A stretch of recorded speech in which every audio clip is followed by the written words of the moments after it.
So, this is Planet Zoo. I've played the previous game from them, Planet Coaster. I quite liked it. I wasn't the biggest fan of the coaster building, and I mean, it was fun at times, but the missions where you had to build specific coasters were horrible. I played a lot of Zoo Tycoon growing up, so it's fun to see what kind of a zoo game these guys have come up with.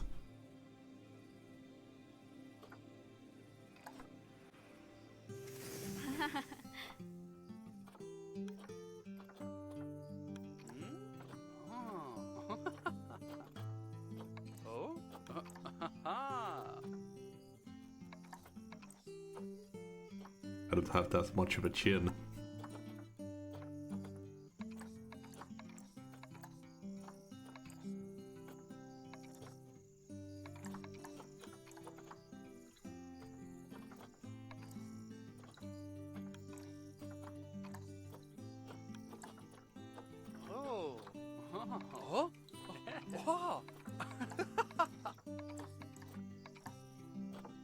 No hoodies.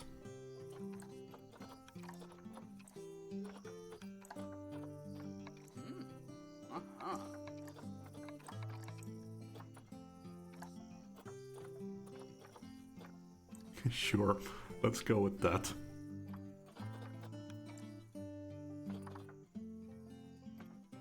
Yeah.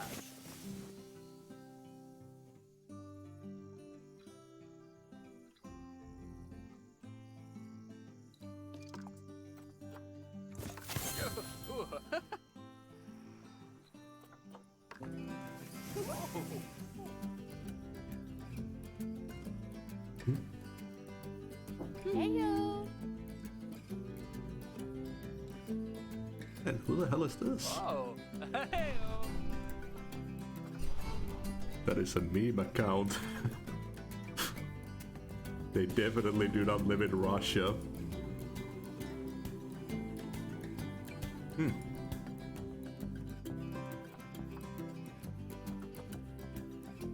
Yep. Hey, let's start with the tutorial.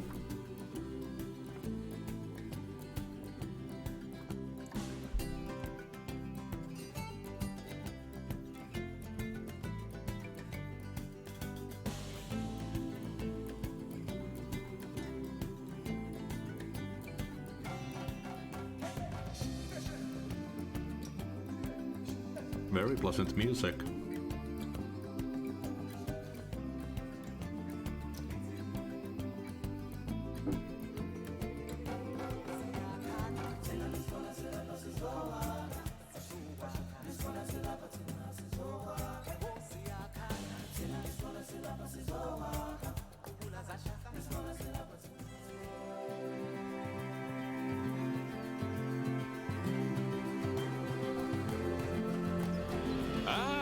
Heyo at Hematu.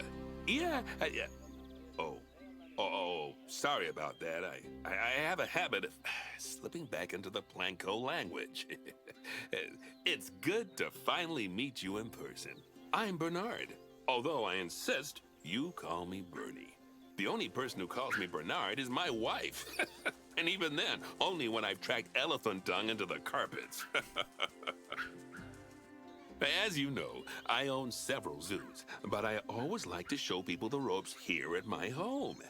This is the first zoo I ever opened, and a source of great pride for me.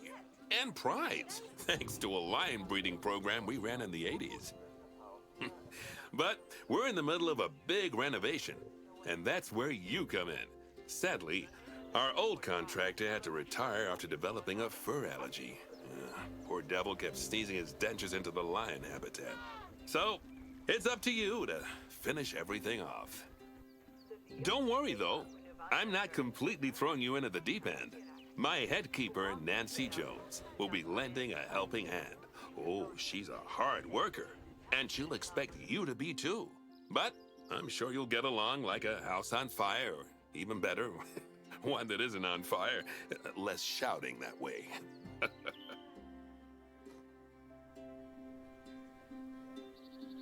Hello there. From that rosy, fresh face of yours, I'm guessing you're Bernie's new hire. Good. Yeah, now, Rosie. I hope you're ready to Sure. ditch your diploma because we're about to get really hands-on. But before we begin the real work, how about we familiarize you with the zoo by learning how to fly around it and visiting some of our beautiful animals. We'll start by popping over and having a look.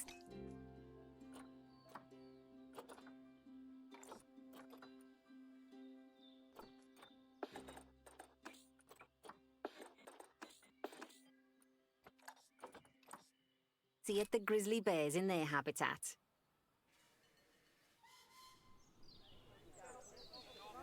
Did you know that grizzly bears, also known as Ursus arctos horribilis, can hibernate for up to 7 months a year? Oh, but then again, given the chance, I think a lot of people would do that too. Select one of the bears and you'll bring up its information panel. I've heard a lot of good about the animations in this game when it comes to the animals. This is where you can find out all kinds of information about your animal. The most important thing being its overall welfare. You'll learn more about animal welfare today as we go through your objectives. But for now, let's enjoy this magnificent animal. Why don't you select the camera at the bottom of its information panel?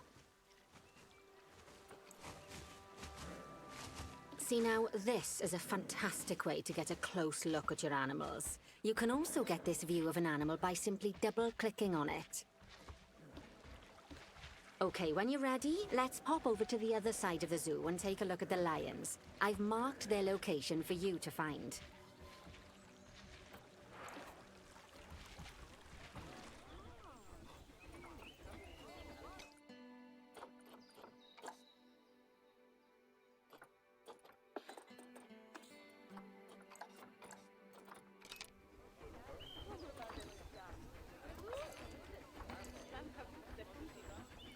Oh, we have some other players visiting the zoo.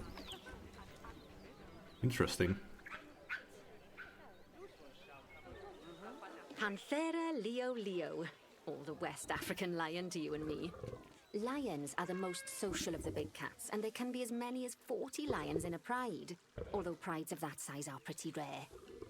As Bernie would say, those lions are awesome, which is precisely why I handle the training instead these days.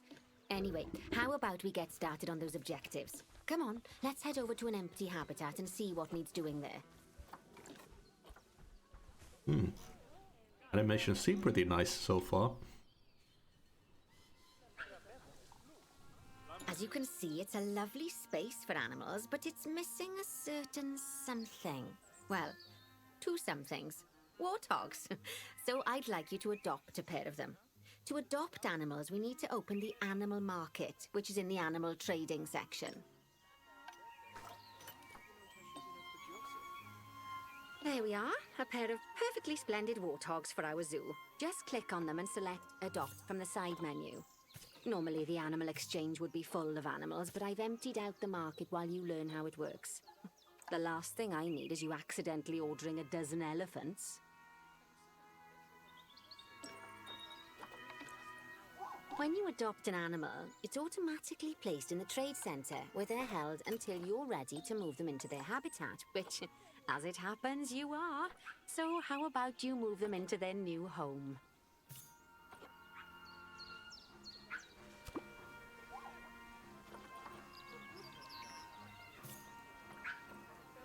When you ask for an animal to be moved into a habitat, your caretakers will go to the trade centre, collect your animal, and deliver them to your selected habitat.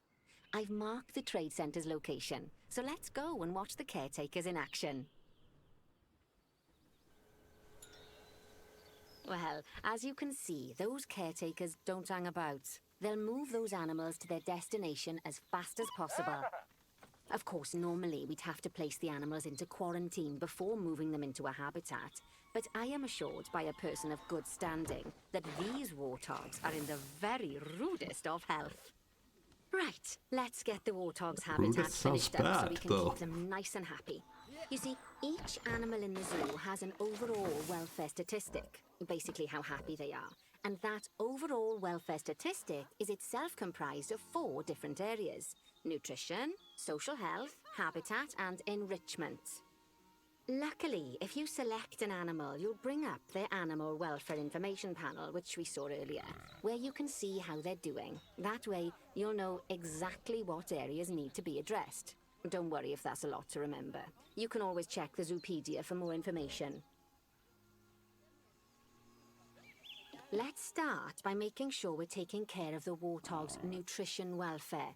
To do this, we'll need to place a food station and a drinking station. Now, each animal requires a different type of feeding station.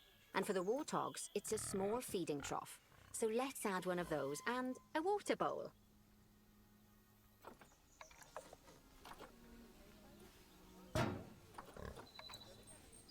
Animals also require stimulation to keep them happy. Let's add a lovely mud bath for the warthogs to roll around in. That bath will count towards their enrichment welfare, specifically their toy enrichment welfare. Oh, nice work. You've got a knack for this, I see. Now, our contractor had to leave in a hurry, so this place is in a feral state. Unfinished thingamajigs and whatsits all over the shop. But the first thing we need to finish is the ostrich habitat. It's over near the hippos.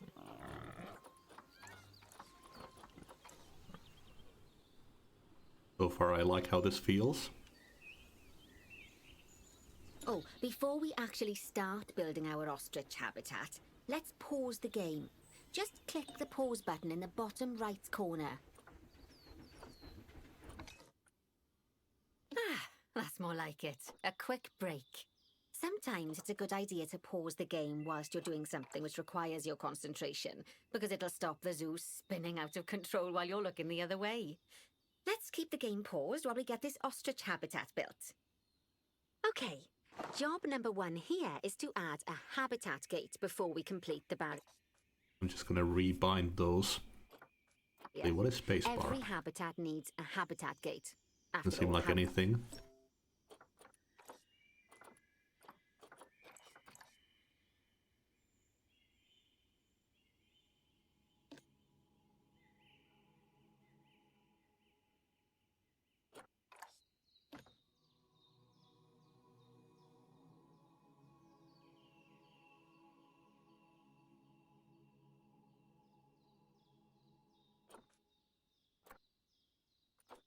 Or is it a single Well, key so the for keepers get everything? in and out. Just make sure it's hooked up to the path so the keepers can reach it. Hey, maybe the AVP isn't so bad then.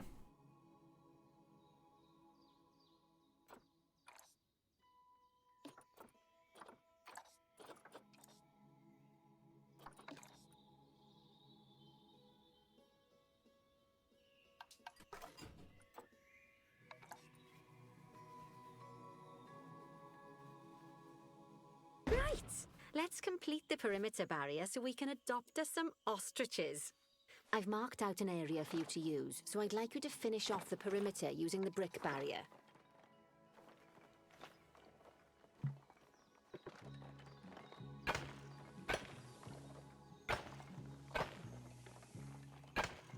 Good work! Remember, before you can place animals in any habitat, it has to have a full loop of connected barrier. Now, you've probably noticed that guests can't actually see into this habitat at the moment. At least not without a stepladder. But seeing as they're banned, I'd like you to select a piece of barrier and swap out the brick for a glass barrier, so the guests can see in.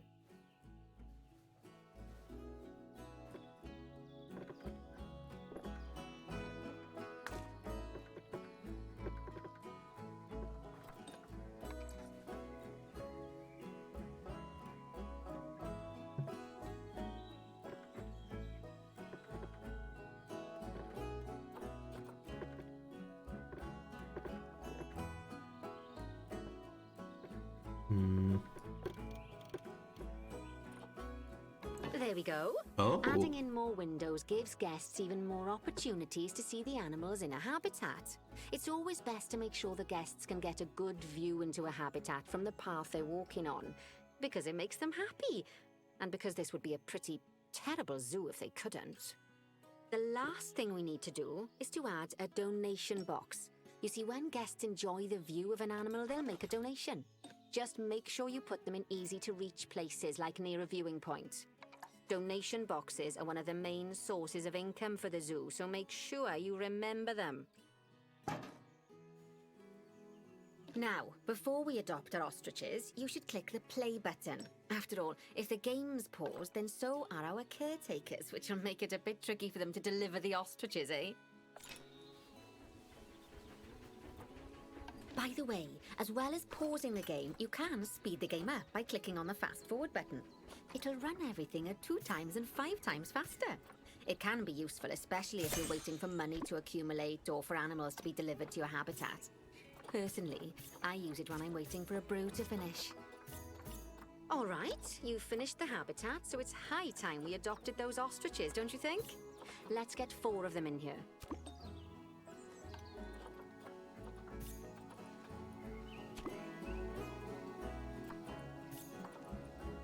While we wait for them to be collected by the caretakers and brought to the habitat, you should get it ready for them.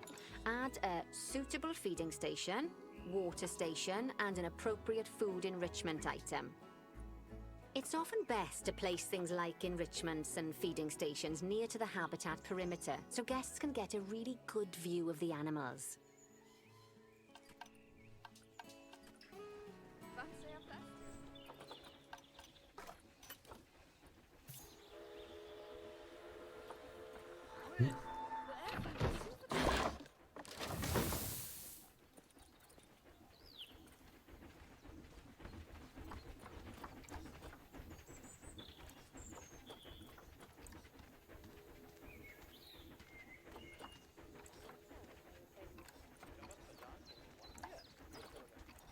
Wonder where it says what they need. Or which one they need for eating.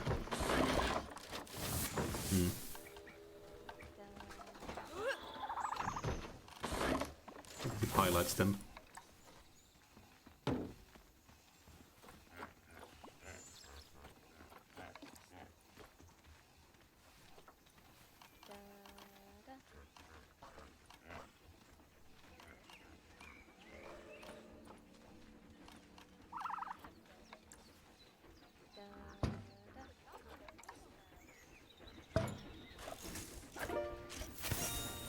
Oh, good to see the ostriches have somewhere they can really stretch their legs.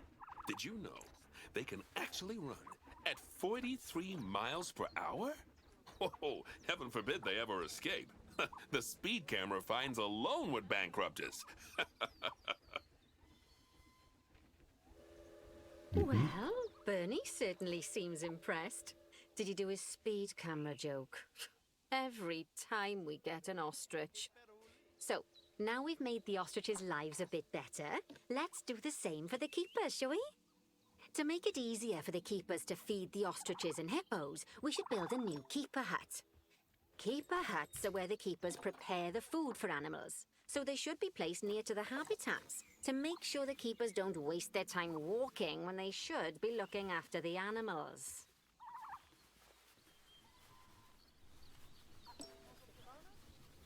You'll need to rotate the keeper hut to get it to connect up to the path.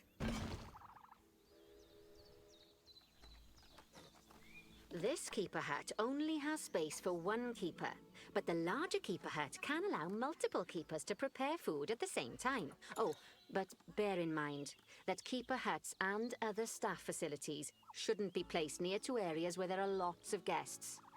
Guests don't like seeing facility buildings, and it can affect their happiness. Negatively. In case that wasn't clear. That's a bit odd. Something that all facilities, shops, and a whole host of other objects need is power. And that obviously includes your newly built keeper hut. So let's place a transformer next to it, shall we? Now, the reason everything has gone blue is because you're using the power heat map. This map allows you to see what is and what isn't powered in your zoo. So, once you've placed your transformer, you can click in the bottom left to turn the heat map off. Lovely work. Now the keepers can start using the hut to prepare food, and thanks to where you've put it, they won't need to walk very far to deliver it to the ostriches and hippos. Let's get on to your next objective then. Bengal tigers. We want to adopt some, but I'm afraid there's nothing ready for them yet. Head on over to the plot of land I've marked out. It's not too far away. Righty, your next job is to build a habitat from scratch. And concrete and glass, I expect. So go ahead and build it. Just make sure that the habitat includes that big hole we dug. Oh, and don't forget to add a habitat gate to the barrier. Oh, and make sure the guests will be able to see the tigers.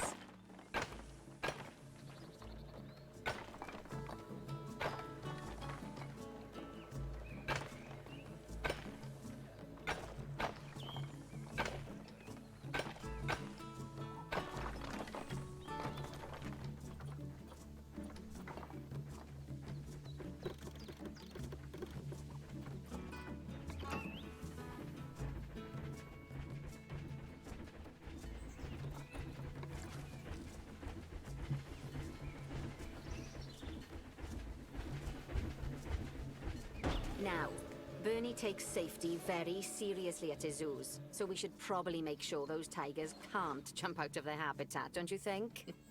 The way we'll do it is by changing the height of the habitat's barrier.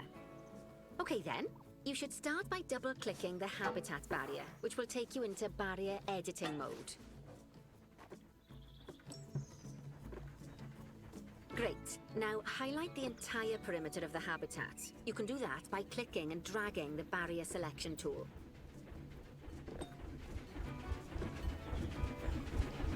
Now you've got all of the perimeter selected, you can increase the height of it by clicking and dragging the barrier height tool upwards. You'll want to make sure it reaches a height of at least 3.7 meters.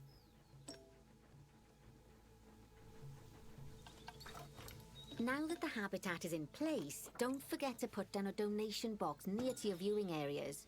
We need every dollar we can get. Especially as these tigers aren't exactly eating instant noodles for lunch. Okay, that's the habitat boundary complete, the habitat gate's in place, and most importantly, the tigers won't be able to jump out of it anymore. I think it's time we adopted those tigers.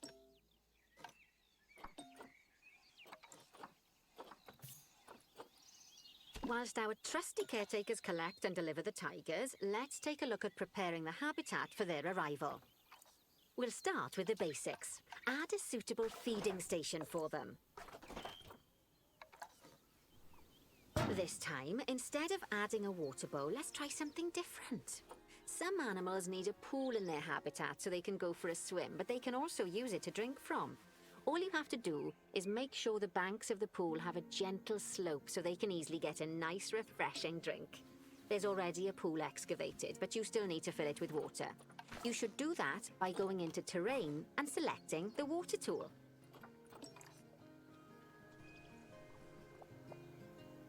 Okay. Famous planet coaster. That'll do nicely.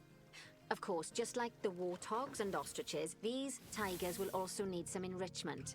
Why don't you add some suitable toy and food enrichment items into their habitat?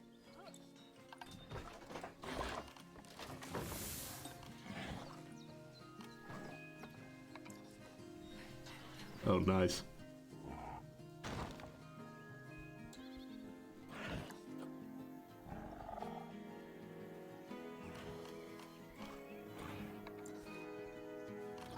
Rose and blood pumpkin. Okay, it's really starting to take shape. Now, the tigers will need a shelter in their habitat so they can hide from the guests, or more likely, the bad weather. Although given that we're in England, you might want to think of that just as normal weather. Go on, add a shelter to their habitat. You can either build one from various suitable bits and bobs, or if you like, just pop down the blueprint that I've already built for you.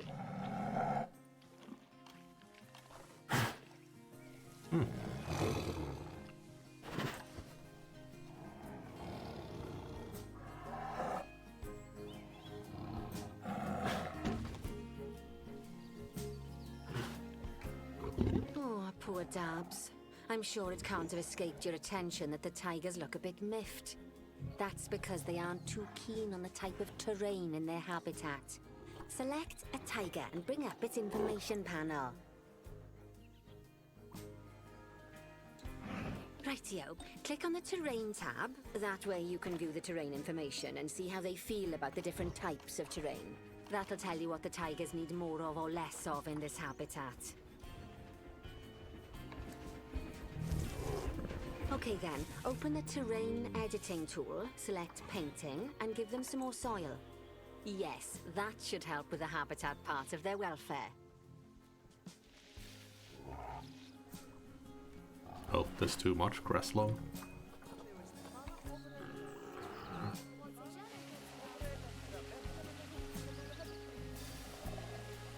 Oh, this is exactly what I loved in the Zoo Tycoon.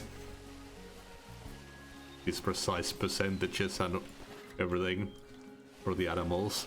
So satisfying. They say that good fences make good neighbors. I guess that's doubly true when one of the neighbors is a Bengal tiger.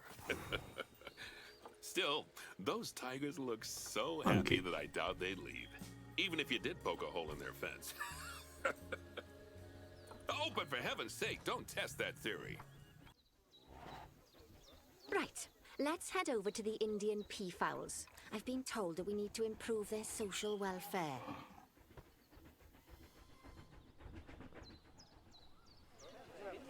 Now then, just find one of the peafowls and select them to open our information panel. Then we can have a good gander at how they're doing. Although There's a whole technically I maze suppose here. gandering would just be for geese. Expand their social welfare and we can get a bit more detail.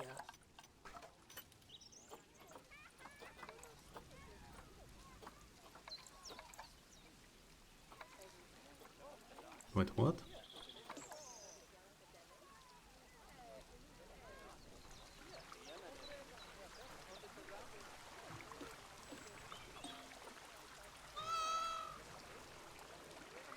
It's good though.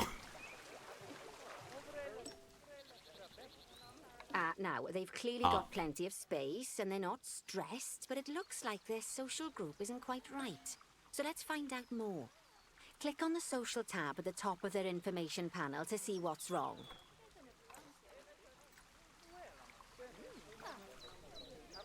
Right, as you can see, the peafowls need their population to be larger. To solve this little problem, you'll need to adopt 3 more female peafowls.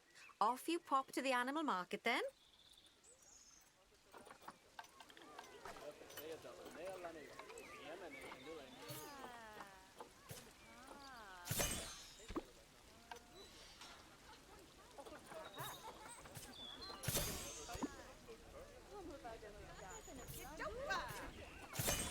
Good work on those peafowls. I expect they'll be delivered soon.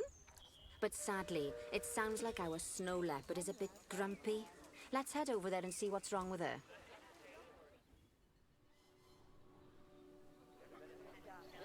Just like people, animals can suffer from stress if things aren't quite right. You know, like when you see someone put in the milk before the tea bag. In the case of these snow leopards, they're a bit stressed by their lack of privacy. You can lower their stress levels by swapping out the normal glass barrier by their cave for one-way glass. It's not a cheap option, but I think they're worth the expense, don't you?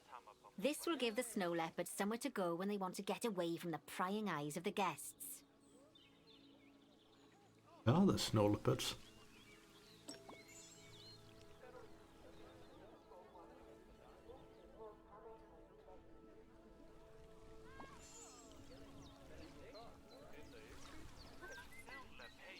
That's fucked up.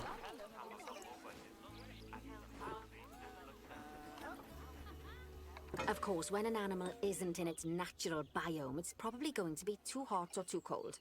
Unsurprisingly for the snow leopards, it's too hot. Even with the terrible British weather, you should help cool it down by adding some coolers to their habitat. But let's start by opening up the temperature heat map and having a look-see at the temperature in the leopard's habitat. As you can see, we already have one cooler in there. Let's pop some more down and get as much of the habitat as chilly as we can. Luckily for us, this habitat already has power, but you'll need to make sure of that in the future. Just so you know, if any part of a habitat is powered, then the whole habitat will be powered.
Where the hell are they? Leopards.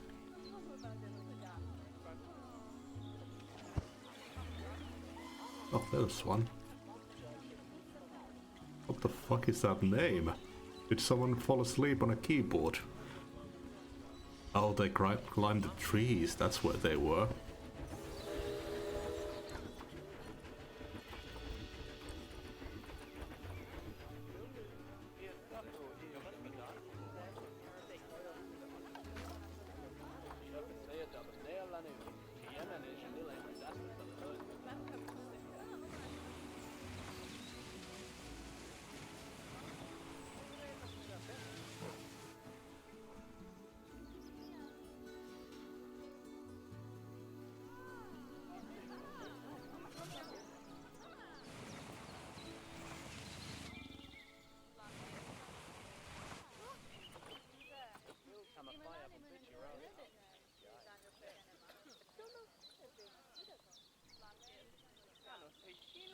I thought I added 3 coolers.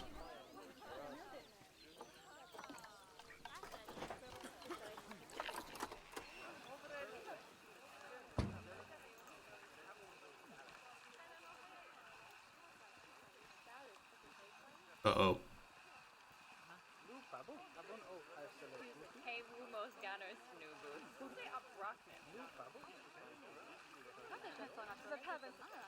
It froze. Now then, all of that should give you a pretty good understanding of how to make animals happy. So I'd like you to go and check on all the other animals in the zoo and fix up any issues with their habitats. That'll increase the average welfare of the animals across the whole zoo. And that average welfare is a very important statistic. Now, to quickly see how all your animals are doing in the zoo, you should go into Zoo Management and then into the Animals section.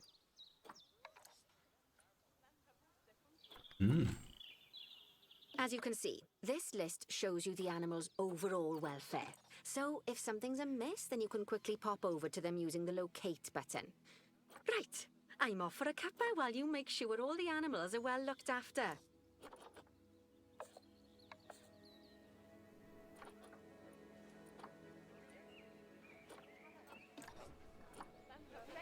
Speedy. Nice.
Yeah, I'm not sure how I see what... Oh, there we go. No, that doesn't tell me what I need.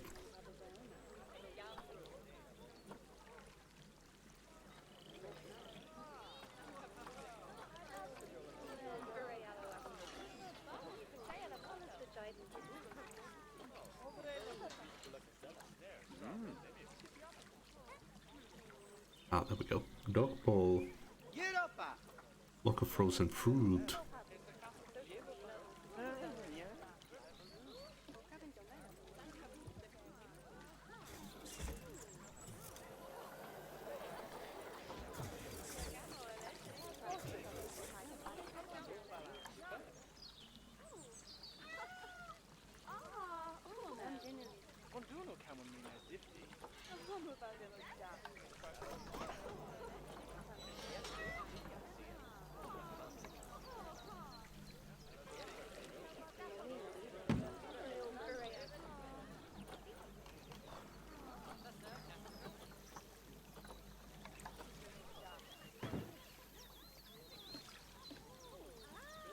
Are we on?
Does that work?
Almost.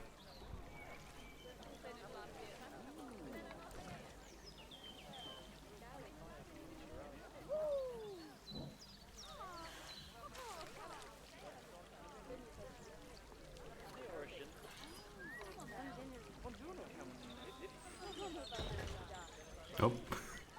Control C. Holy fuck.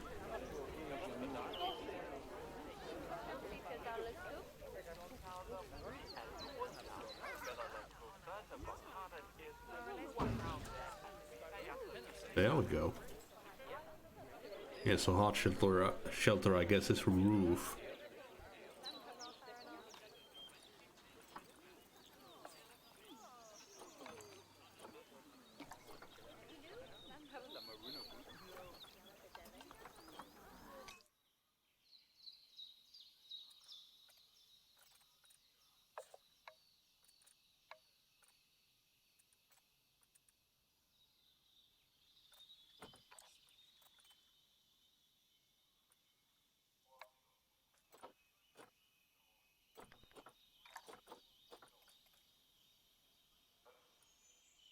about shelter?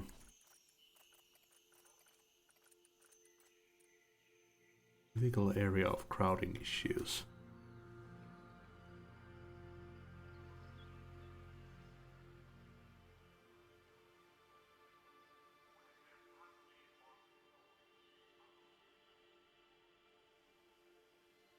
They need more walls.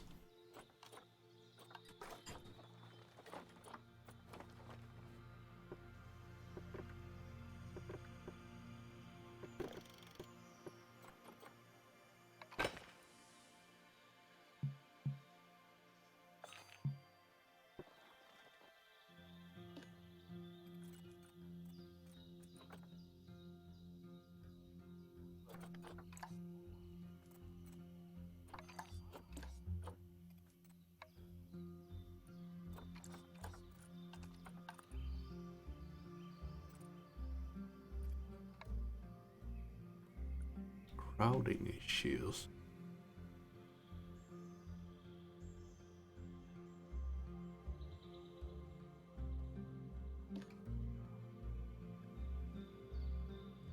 I'll get Wanderer.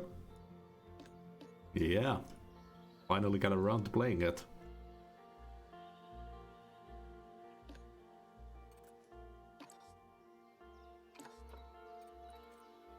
Base. Do I need to delete some decorations?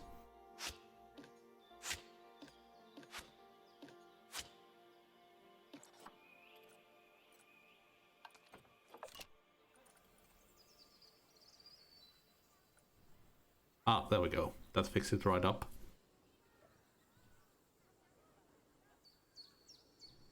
It seems really fun so far. I grew up playing Zoo Tycoon, so this is right up my alley.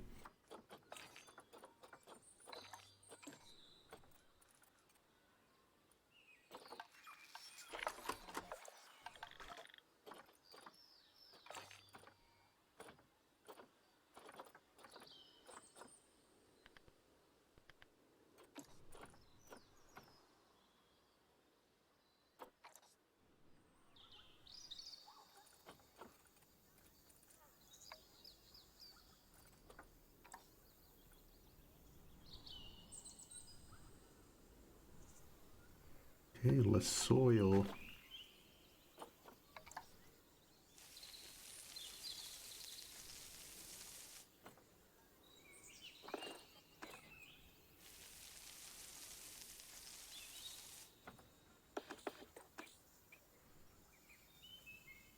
It seems like there's a lot of hotkeys go around.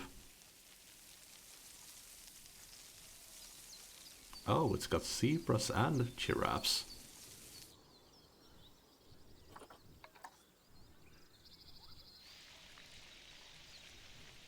Not bad. Not bad at all. I think it's fair to say that you've passed the first part of your training with flying colours. There's still lots more to learn, but we'll have to head to another one of Bernie's zoos for that. If you want to grab your passport, we'll head off, shall we? Okay, there we go.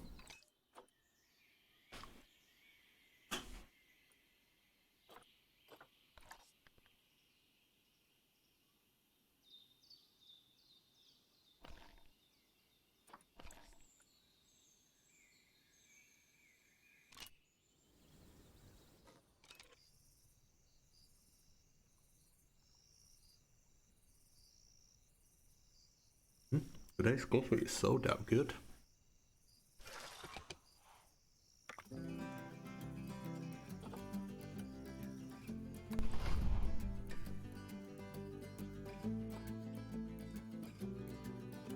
Oh, we're looking at primates.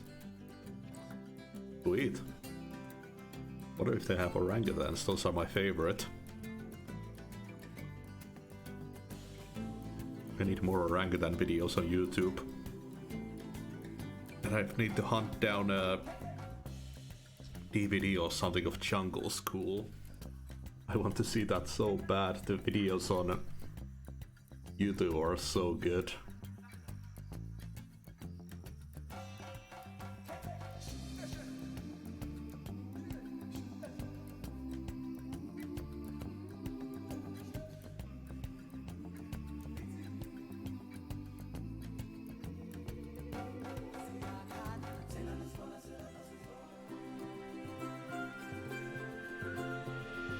Welcome to Madagascar. It's quite the change of scenery from dreary old England, huh? Apart from the weather, I suppose. They don't call these places rainforests for nothing. The zoo you'll be working in is an ape sanctuary, where we're doing vitally important conservation work. Not just for apes, but for all kinds of species. But apes, well, apes are some of the closest relatives to humans there are. And yet, the way the world treats them is like, well, very much like some of us treat our actual relatives. Exactly. Anyway, that's why I'm determined that our operation here does some good. If we can all leave some part of the world in a better state than we found it, we'll have lived lives worth living. And speaking of states, I have a horrible feeling I left the house in the right one. When I get back, I expect my life won't be worth living at all. Jesus. What do you think of Madagascar then? Bit warm for my taste, to be honest. Anyway, this is Bernie's primate sanctuary. It's not just primates though. We've got all sorts of animals. So why don't we go and have a look at some of them, eh?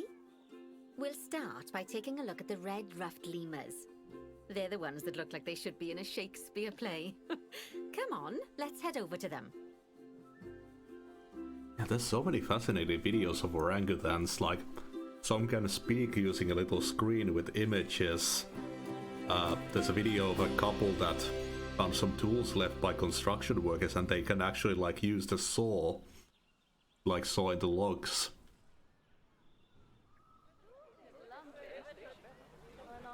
Red-ruffed lemurs are found in the rainforests of Masoala. That's in northeast Madagascar. They can actually live anywhere from 15 up to 25 years. Fancy that, eh? Okay, when you're ready, let's go find our Yes. Bornean orangutans. I love Borneo's jungle.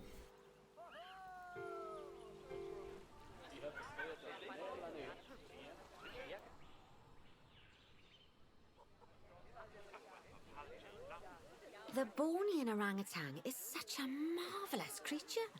They're always a big favourite at any zoo they feature in, and they're also the biggest tree-dwelling animal on the planet. Assuming Oh, you don't they're count so any lions that adorable. got stuck up one. Oh, why don't you take a better look at them? Open up their information panel and go into the animal camera. Aren't they just incredible? When you're ready, let's go and have a look-see at some of our beautiful bonobos. They're quite the characters.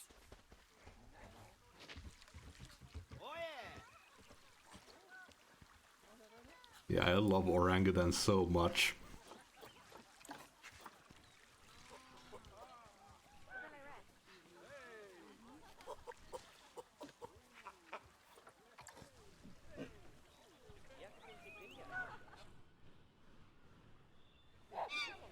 Oh dear!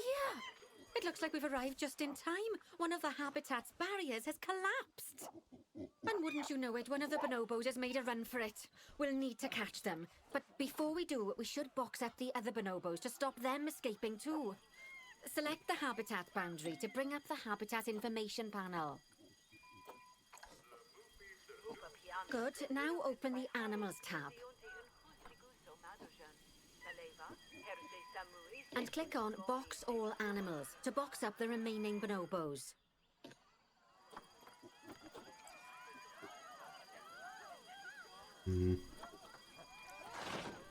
Now, we'll need a vet to recapture that escaped bonobo, but it seems our last one left to do some research in the wild.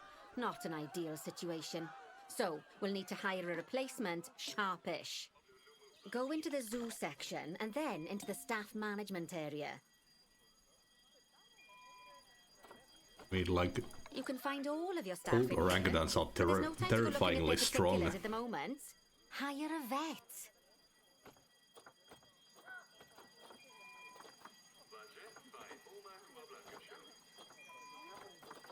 Now, click on one of the paths to place the vet in your zoo. Great. Now let's deal with our escapee before they can cause too much havoc. Use the animal alerts to jump to the escaped bonobo. And then click on the Call Vet button to call the vet over to capture it. They're on the run. Okay, that's a relief. So while the vet deals with our bonobo friend, let's go fix up their habitat so they can't escape again. Take the shot. Head back over there. Monkey down.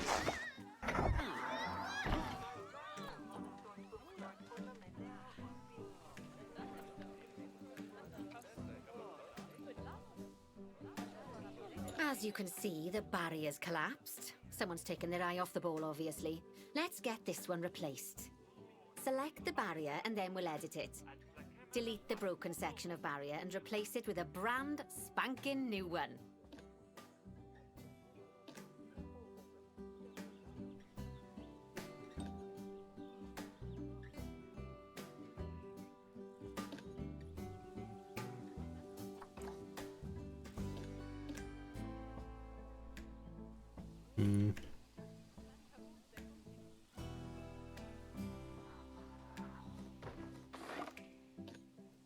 Select.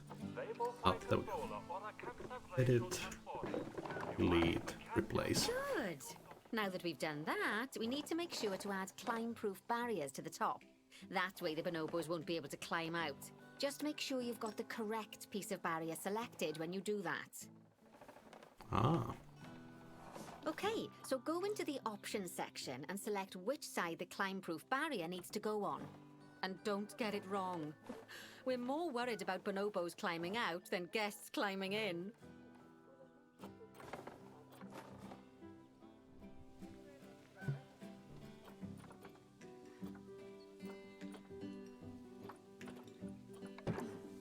Nope. Nicely done. And I think it's high time we unboxed those bonobos, wouldn't you say? The poor mites will get sad if we leave them in there for too long. Select the habitat barrier to bring up the habitat information panel again. And then open the animals tab. So, it turns out that as well as the old vet leaving, the zoo's mechanics did too. We'll need to hire a couple of new ones so we can help stop any more breakouts. You see, mechanics do all sorts of helpful things around the zoo, but one of their most important jobs is taking care of the habitat barriers. Without mechanics around to repair them, the barriers will crack, crumble, and fall down. And before you know it, we'll be overrun with escaped animals. Go into the zoo section and then into the staff management area again. Animations are so good.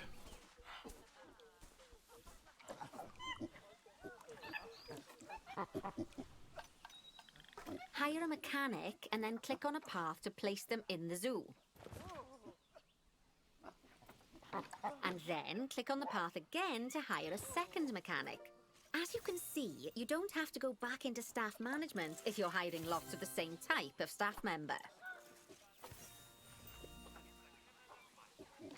Oh, hell yeah. Gosh, we have been busy, haven't we? Good work there. I'm off for a cuppa. Oh, I think Bernie wants a word with you. Oh, I hear you had a bit of an issue with an escaped bonobo. The main thing is that you dealt with it swiftly. And more importantly, without the animals stealing someone's clothes, putting them on, and then walking out of the front gate. This You see, another key dude has such a responsibility familiar for our vets voice. is animal research. Researching animals allows vets to unlock new enrichment items, additional information for our education resources, enhanced breeding programs, and improvements to food quality. Oh, the animals' food, not the vets. It'll take more than a research grant to improve the staff canteen. Anyway, as you can see, research is a key part of running your zoo. In order for a vet to undertake research, they require a research centre. And once again, that's something that this zoo is missing. So let's build one. I've marked out an area for you to put it. Now, you've probably noticed that there's already a building where I want you to build the research centre. Don't worry. You see, the building that's currently there is actually a hollow shell. So we're able to place our new building inside of it. If you select the research centre for placement and then hover over the shell, you'll see that it asks if you want to add the research centre to the existing building. Okay, Click to add it to the building. Oh, but that won't place it in just yet, though. First, we'll need to rotate our research center so it automatically connects to the path when we place it.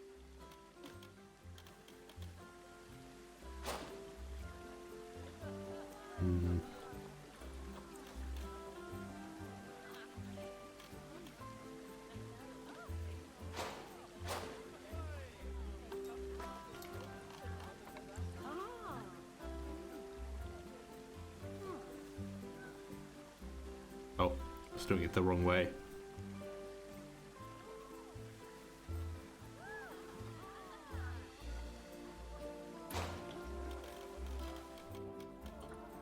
Right. Splendid work. Now that we have a brand spanking new research center, we can give our vets something to do in there. Oh, by the way, it's worth noting that the vets will only do research when they're not required to do any other jobs. That said, you can change what jobs a vet does via their information panel. But let's not worry about that just now. So, let's get our vet researching ring-tailed lemurs. Go into the zoo section and select Vet Research. Here, you can see a list of all the animals present in your zoo, and also all the potential diseases that can occur. There's my Now, boy. drag and drop your vet onto the ring-tailed lemur to start their research.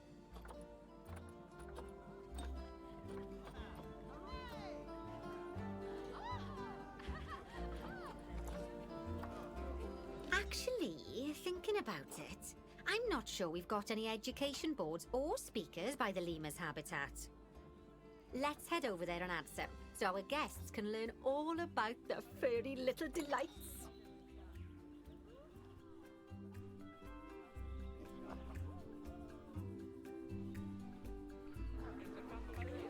I highly First off, recommend that let's pop everyone down goes 2 check out education boards. Jungle Place School them on the on habitat barriers YouTube. at a height that guests can see, or if you like, pop them down on a stand.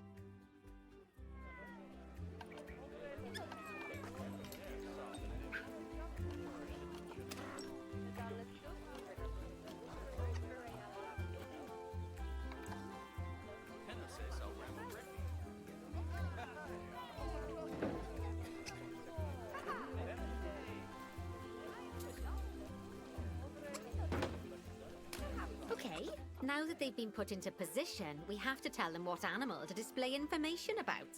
Select one of the education boards to bring up its information panel.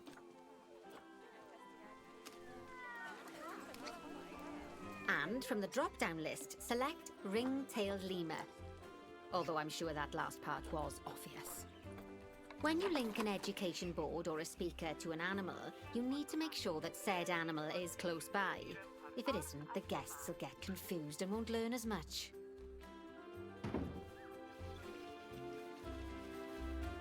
Okay, now that we've done the education boards, let's pop down a pair of speakers. Speakers play audio to the guests so they can learn while they look at the animals, instead of having to go through the laborious process of reading. Oh, one thing to bear in mind is that it's important not to put the speakers too close together. If you do, the guests won't be able to understand what's being said.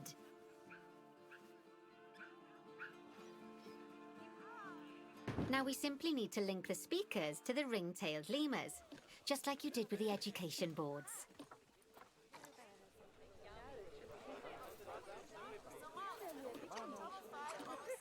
Fantastic! Oh, it's worth remembering that education boards and speakers both need power to work. They won't do much good without it. Oh, it looks as though our vet has completed their research on ring-tailed lemurs. We'll need to collect the results. We can do that by clicking on the notification or by going back into the vet research area. Go on, collect your research rewards. Just so you know, vets will continue to research an animal even after successfully completing a research level. I suppose when you're in the zone, you're in the zone. Well, now that we've enriched the lives of our guests, let's enrich the lives of our ring-tailed lemurs. Some animals, like lemurs, will have a climbing need. That means they have a requirement for a certain amount of climbing space. and you can fulfill that requirement by building them a climbing frame. Let's find out how much more climbing space our lemur friends need, shall we? Select one of them and bring up their information panel. Next, click on the Terrain tab. Now, as you can see, the lemurs need quite a lot more climbing space. But as it happens, I've already got a climbing frame blueprint built for you. So you can either pop that down or build one yourself from scratch. By the way, it's not always just climbing needs that you have to worry about. Other animals might need a certain amount of water in their habitat so they can go for a swim. They certainly do keep us on our toes.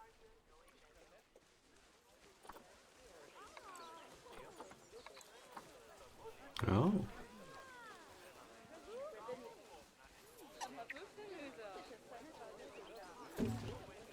Oh, that's a great climbing frame for them. They're going to absolutely love it. Do you know what would make them even happier, though? Nicer food. But that's true of all of us, though, isn't it? You can unlock better quality food for animals through research. Luckily, we've already unlocked some for the lemurs, so all that remains is to make sure they get served it from now on. Let's bring up the habitat information panel by selecting the lemur habitat.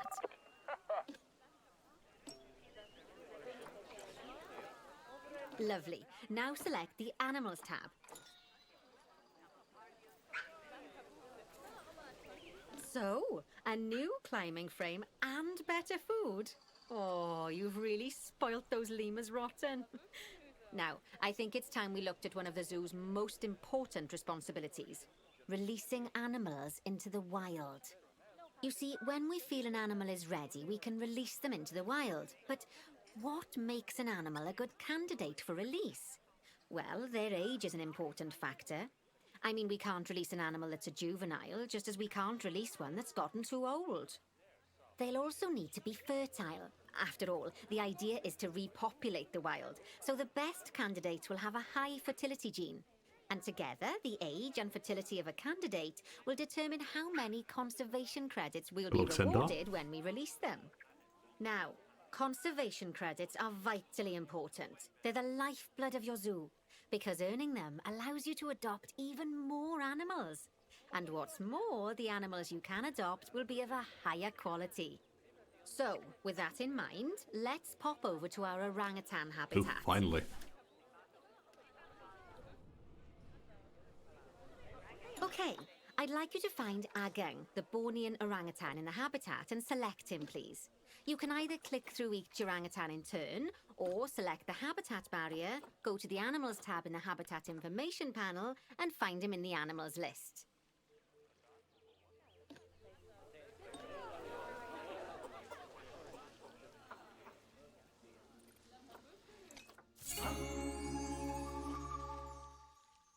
I know it's sad to see him go, but he'll be happy out in the wild. And he's a wonderful candidate for release. Young, be a nice strong and fertile. Excellent work there. You've definitely got potential, you know. Ah, I see you've been doing some homework. Although, it hardly seems like work when you're learning about something as adorable as a ring-tailed lemur. I imagine I'd have got much better grades at school if there'd been less algebra and more aldebra. Tortoises. Okay, so far we've done a lot of work with habitat animals, but now it's time to learn all about exhibit animals. Let's build a brand new exhibit. I've marked an area for our new exhibit. How about we head over there? Lovely.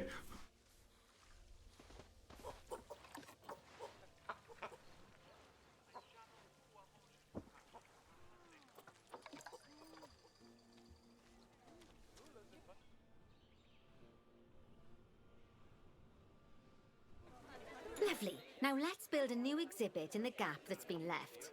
Just add it to the building like we did with the research centre earlier. Then pop it into the gap.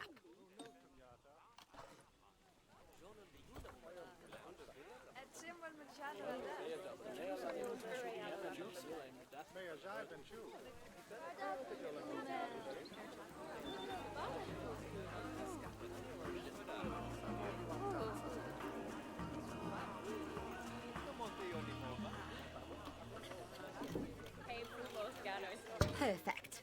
The next thing to do is adopt an exhibit animal to go in there. How about a Gila monster? Open up the exhibit trading section and adopt one.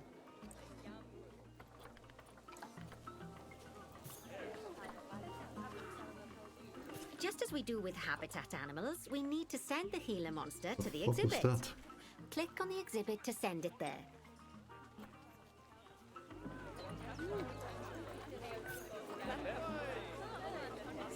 When you send an animal to an exhibit, it'll automatically be given the correct setup. But that doesn't mean it's completely ready for them. So let's finish it off. We'll start by adding some enrichment items. Oh. Click on the exhibit to bring up its information panel. Can even customize these. Good. Now click on the Layout tab. Oh, well, it looks like we've only got the enrichment level 1 items unlocked at the moment. Never mind, let's turn on at least one of them for the Gila monster. That's cool. As I'm sure you know by now, you can unlock more enrichment levels by having one of your vets do some research. Now we'll also need to set the temperature and humidity in the exhibit. These are vitally important for keeping our Gila monster happy and comfortable. Click on the Climate tab. Here you can see the Gila monster's desired temperature and humidity. You can change both of these by adjusting the dials below. Make sure it's going to be nice and cozy. That's the ticket. And the last thing we need to look at is setting up the different windows. So click on the Windows tab. Wait, I'm visiting the place. Hell yeah.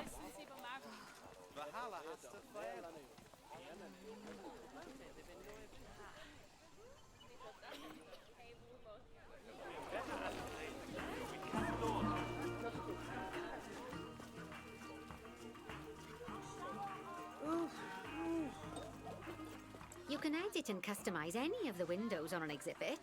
A window can be closed and blank, or have a 2-dimensional background, or even a 3-dimensional background on it. Why don't you have a play around with the options?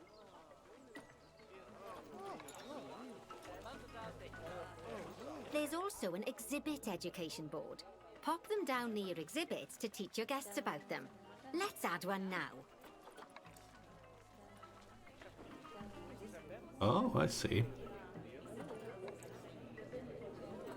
That PNG. Wow.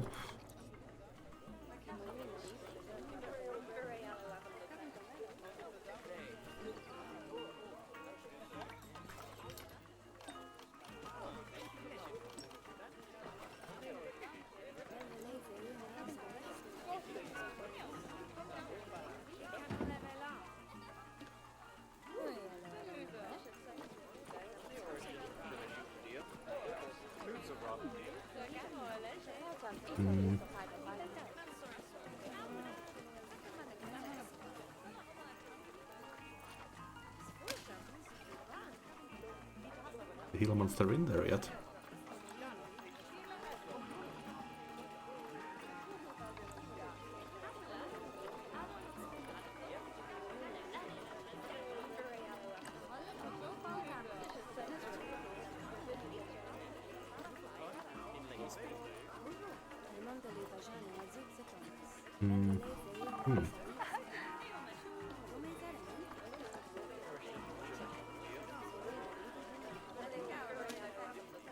Oh, it needs a special thing, I think.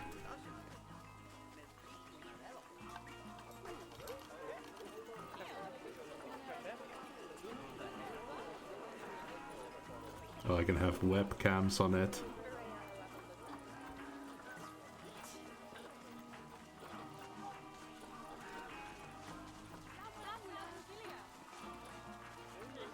Ah, there we go. It's so small.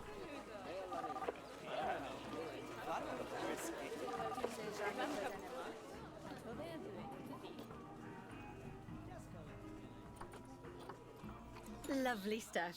Now our guests can learn all about our venomous friend here. Right, now, I've got a bit of a big job for you. I need you to increase the number of species in the zoo. You'll probably want to adopt both habitat and exhibit animals to do so, which will mean building plenty of new habitats and exhibits for them. Go on, off you pop. I'll check in with you when you're almost done. Oh, look at the rain. Not bad.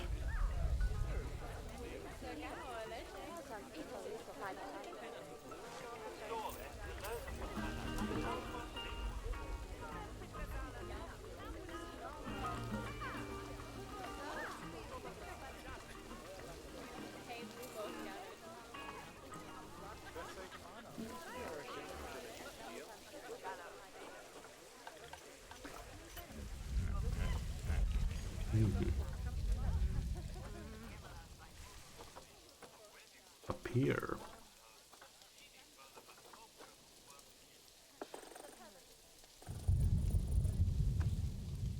Hippopotamus. What do we have?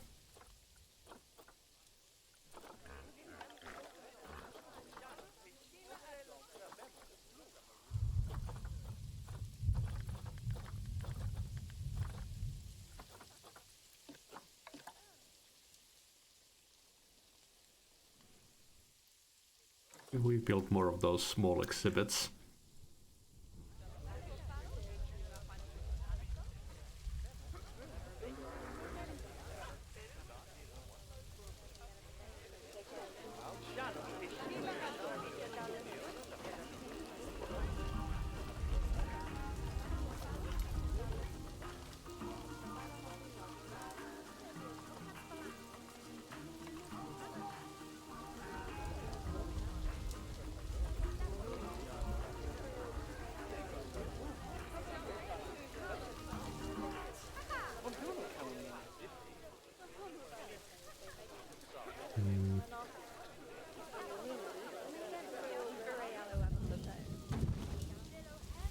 Oh, great.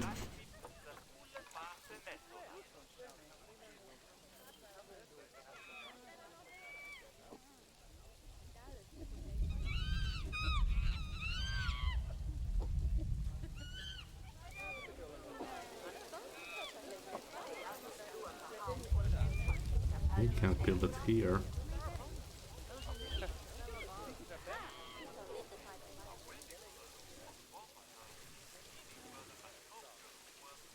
If we build a new area here.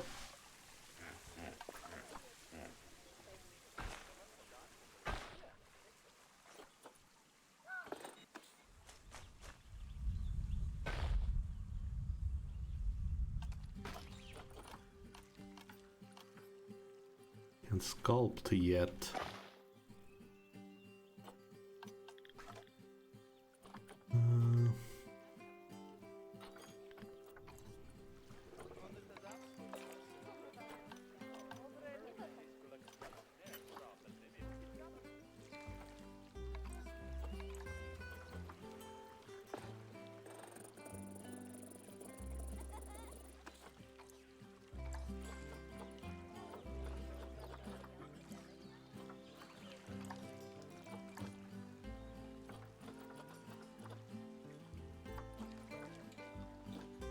And filter not owned.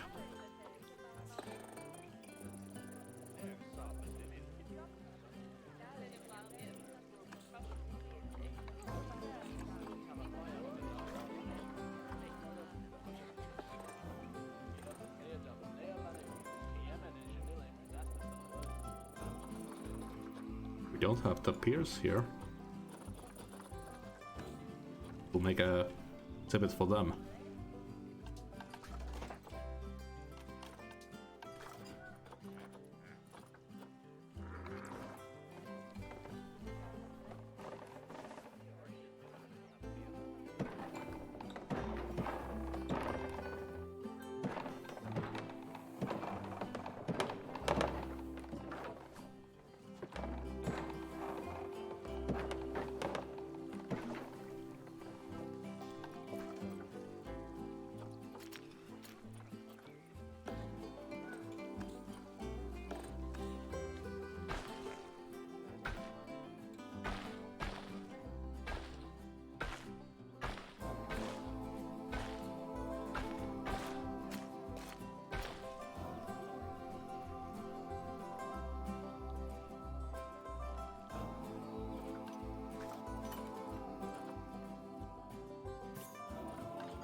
Gotta put the door and everything there too.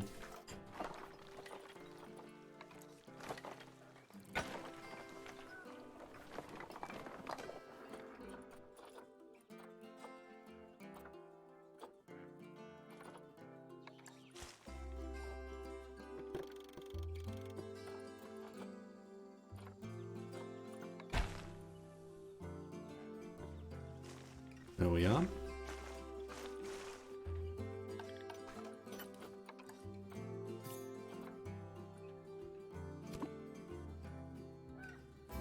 It's a mail tap here.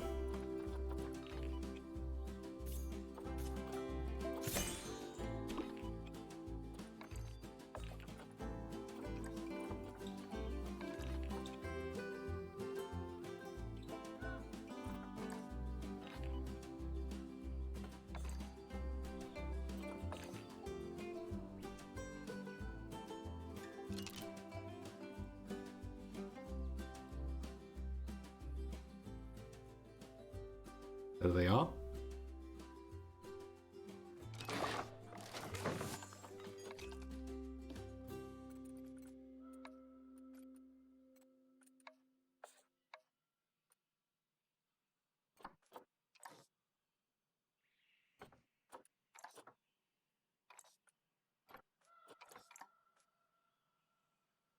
Diet, hey.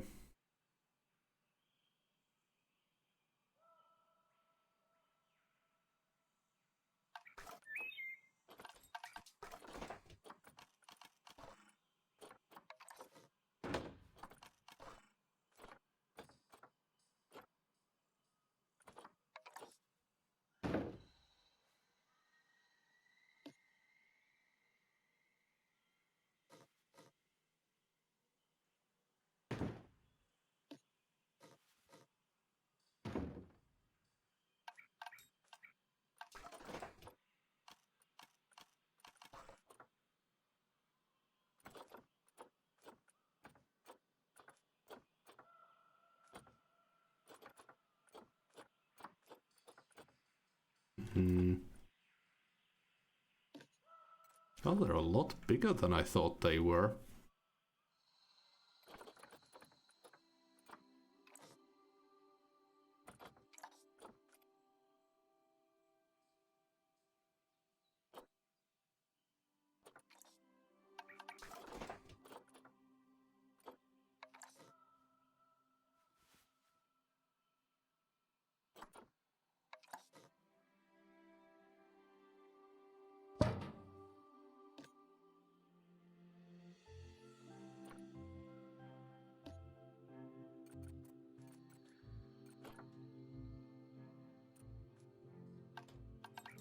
The toy.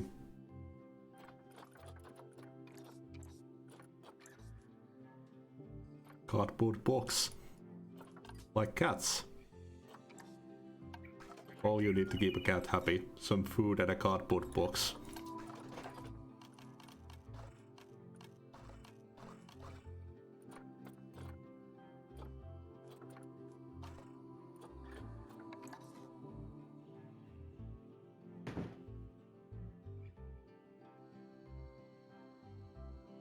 I mean, growing up, when we ordered this massive TV at one point, we had this gigantic cardboard box. We played with that for weeks.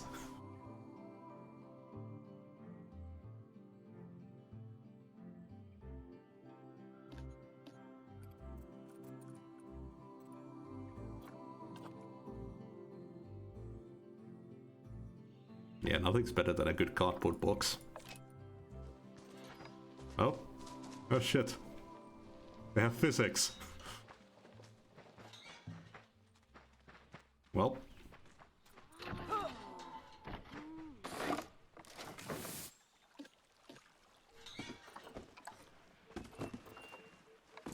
There we go.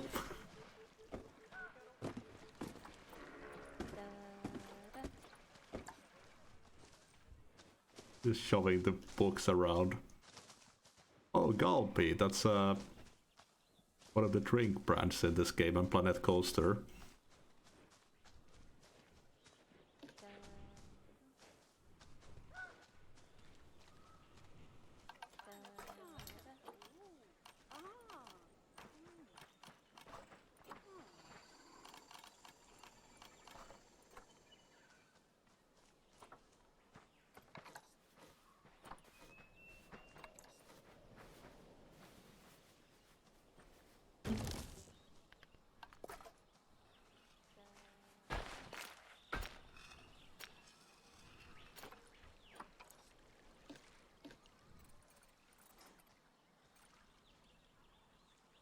We gotta increase the space a little. Need to give them some hard shelter too.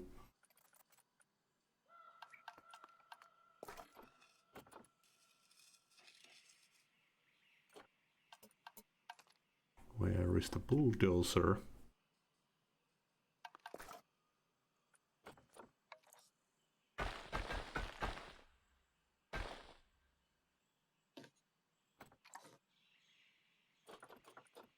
Definitely takes a little bit to learn.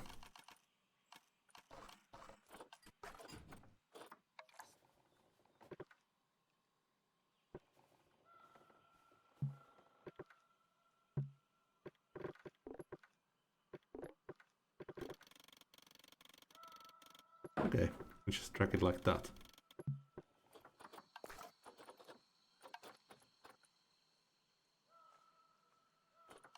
I'm sure that this will be awesome when I get the controls and stuff down.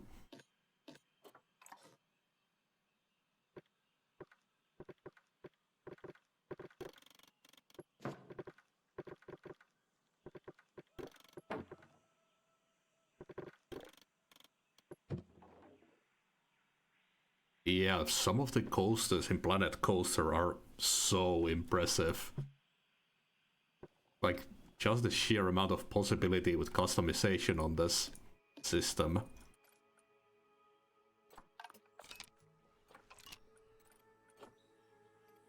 Oh yeah, that's better.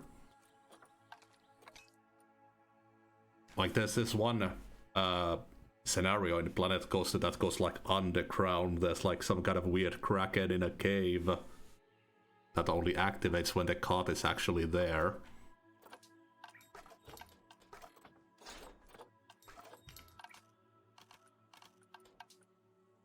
If I had this growing up, I would have spent hours just like customizing a single exhibit.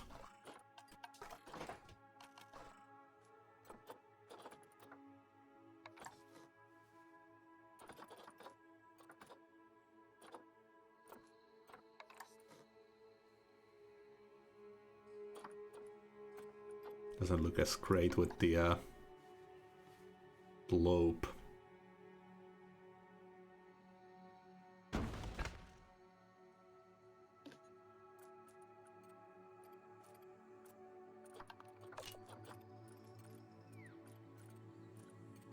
Okay, looks like they're happy.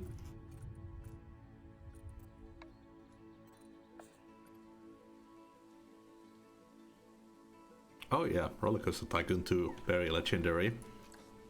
Zoo Tycoon 2 is probably my all-time favorite management game. And man, they had the Dinosaur expansion too and Marine Life expansion. It's like pre-Jurassic World Evolution, basically.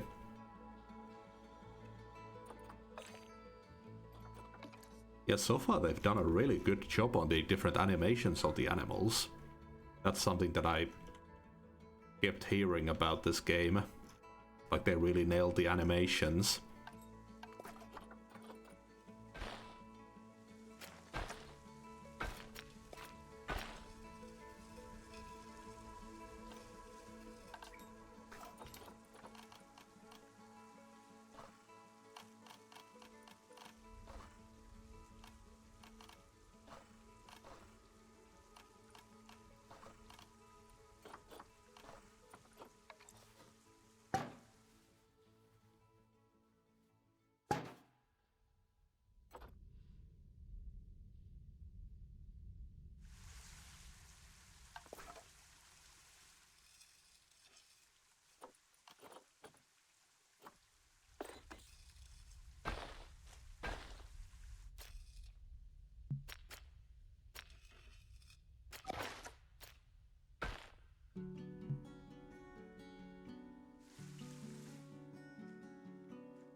Can't flatten the terrain yet.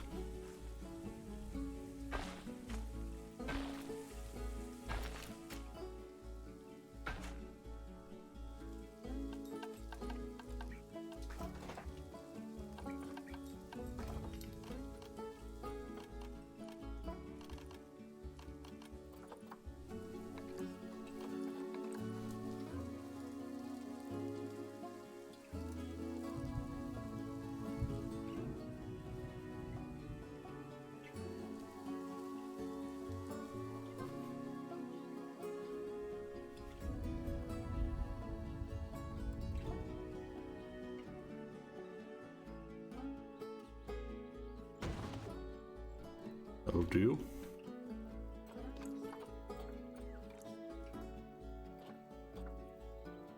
What's that? Cockroaches. Ugh. What do we have?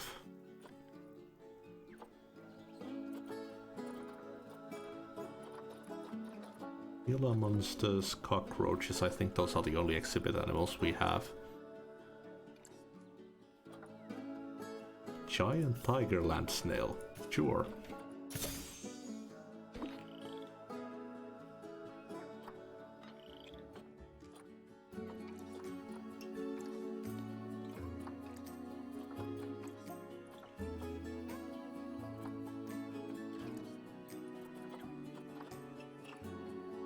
Goliath frog. My, you have been busy, haven't you? Splendid! But now that you've adopted all these lovely new species, we need to make sure they're nice and happy. So let's get the average welfare across the zoo nice and high, shall we? And by we, I mean you. Go on, get to it!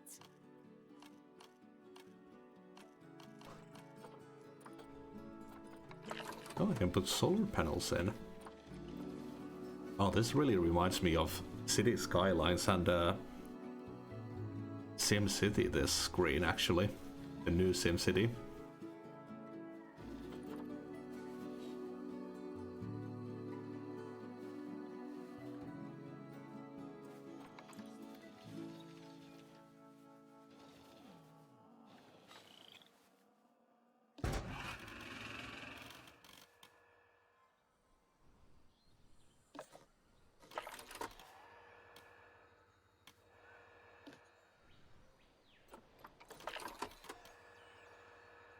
It's hard to see how this is being placed.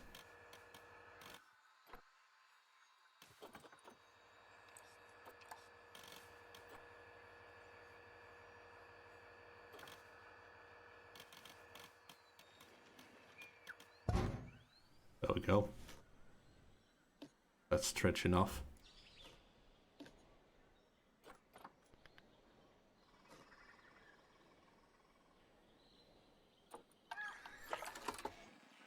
Yep. Okay.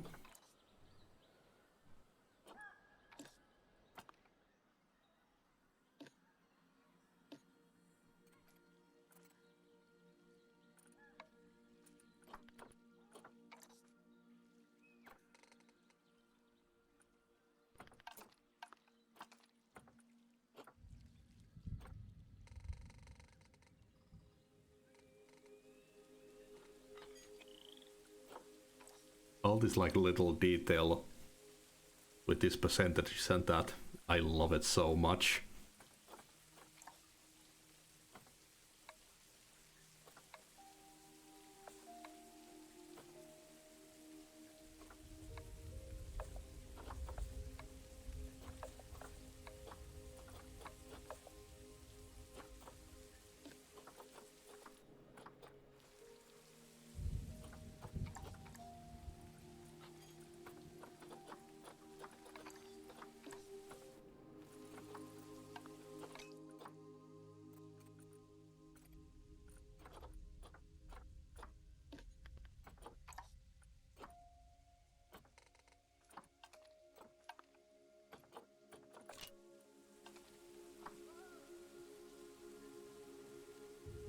Nice.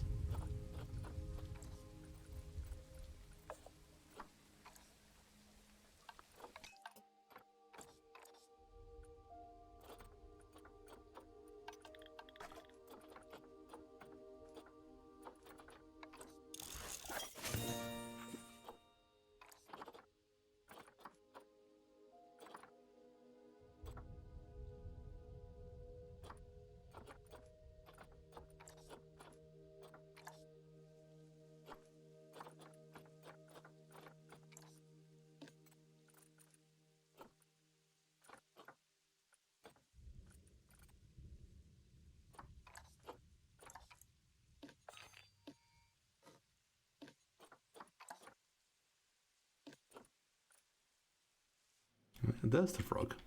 Oh, it's blue.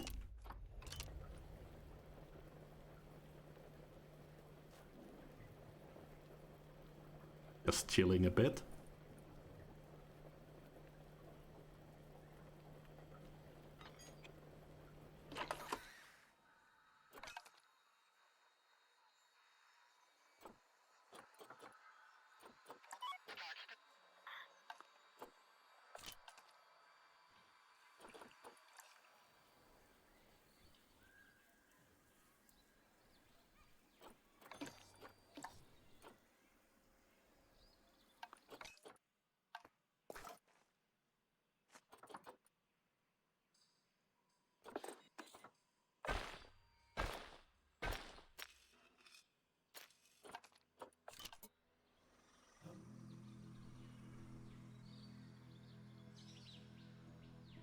Not too many guests coming over here.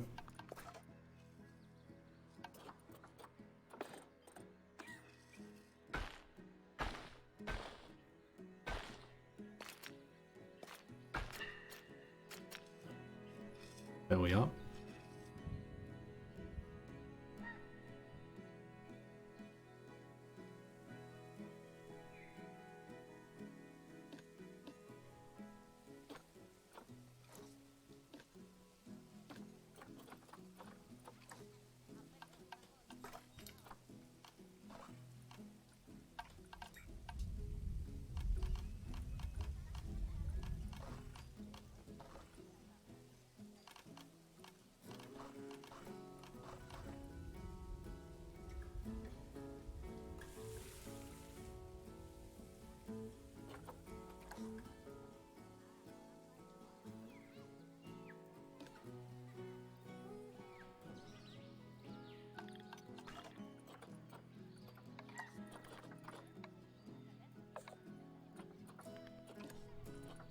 What's up here?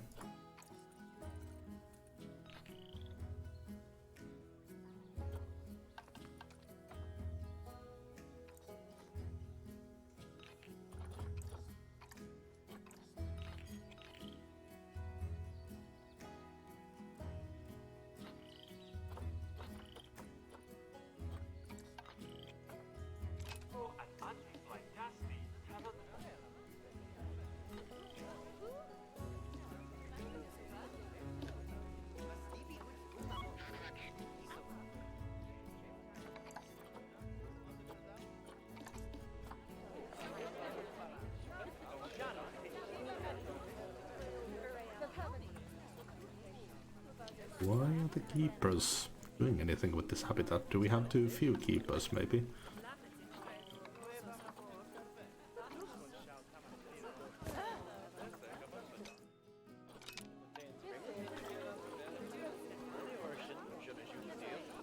Ah, okay, they didn't have a work zone assigned to them.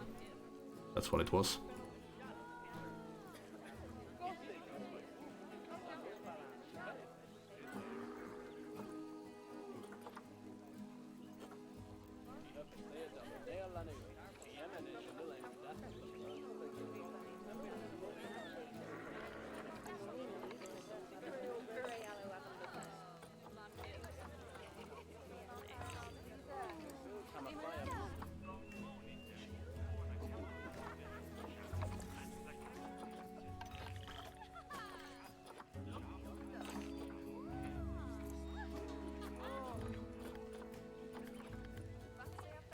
And the vets have... But do none of the staff have like an automatic mode where they just go around doing whatever? Do they always need a work zone?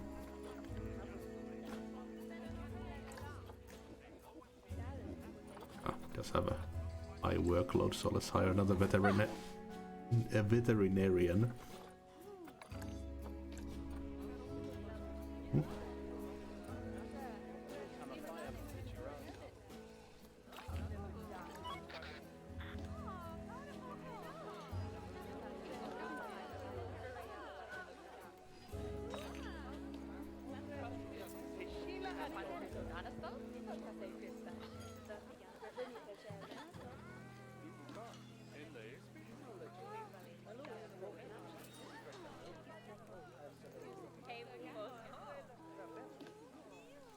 They don't have any water in there, actually.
Little puzzle for them to solve.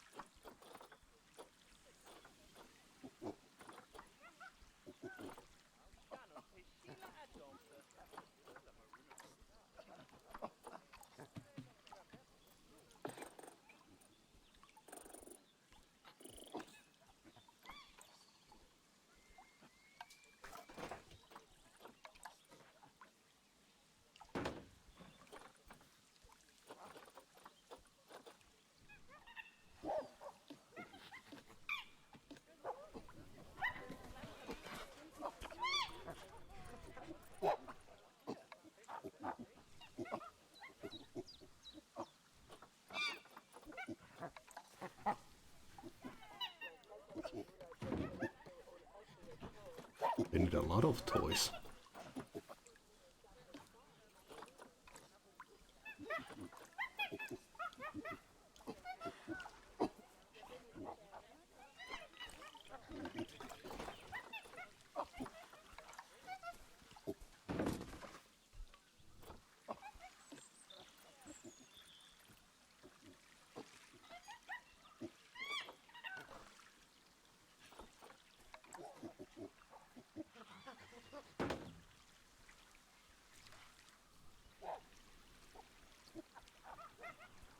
I've seen them use one of those before. That's not right.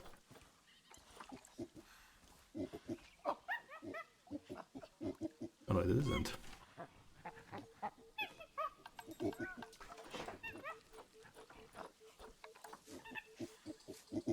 Tasty termites.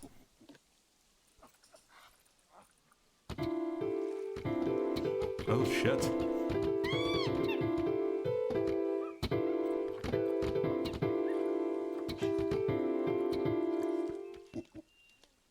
Well, it's better than mumble rap.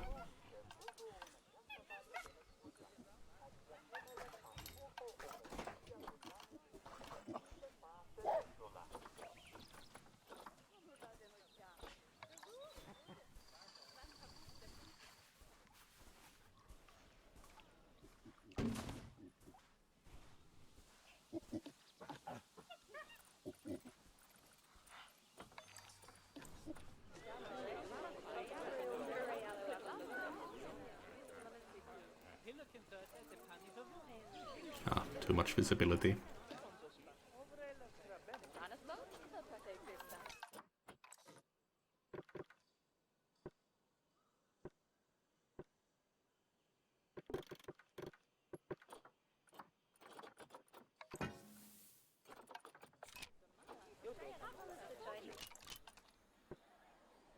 Lovely job there. You should be proud of yourself. Not only have you expanded the zoo and kept the animals as happy as Lanny, but you didn't bankrupt us in the process. Amazing. Okay. Wow! Well, you've certainly transformed the zoo. I barely recognize it. A wonderful new exhibit, some fascinating new species, and you've done wonders for the animals' welfare by enriching their habitats. Who doesn't love playing with a 3-foot wide soccer ball, huh? I mean, other than professional soccer players. I'm sure it wasn't easy, though. I expect money was tighter than a possum's pouch. Plowing all those funds back into the welfare of the animals doesn't make running these places a picnic. Although, it does make me feel a little less guilty about how much our gift shops charge. No, as far as I'm concerned, the only reason to run a zoo is to help animal kind. Sadly, it appears some other people have far less noble goals.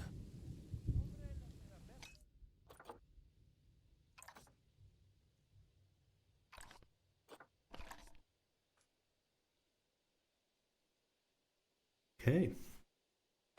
Let's hop into the next zoo.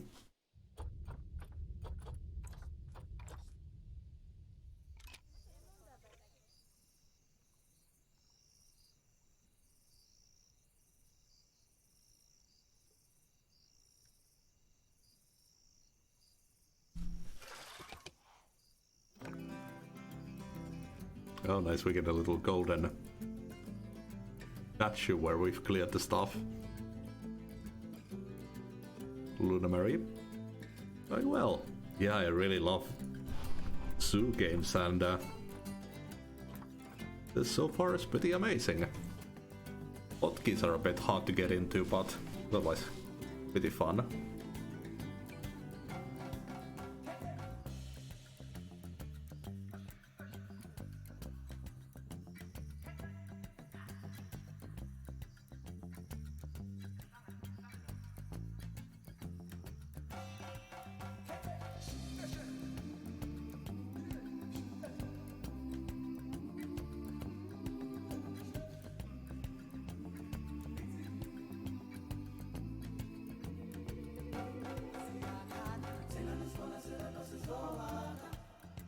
Music is great.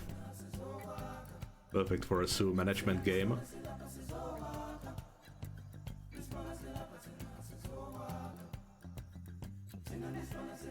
This has so many DLCs too. You can get quite a lot of different animal types here.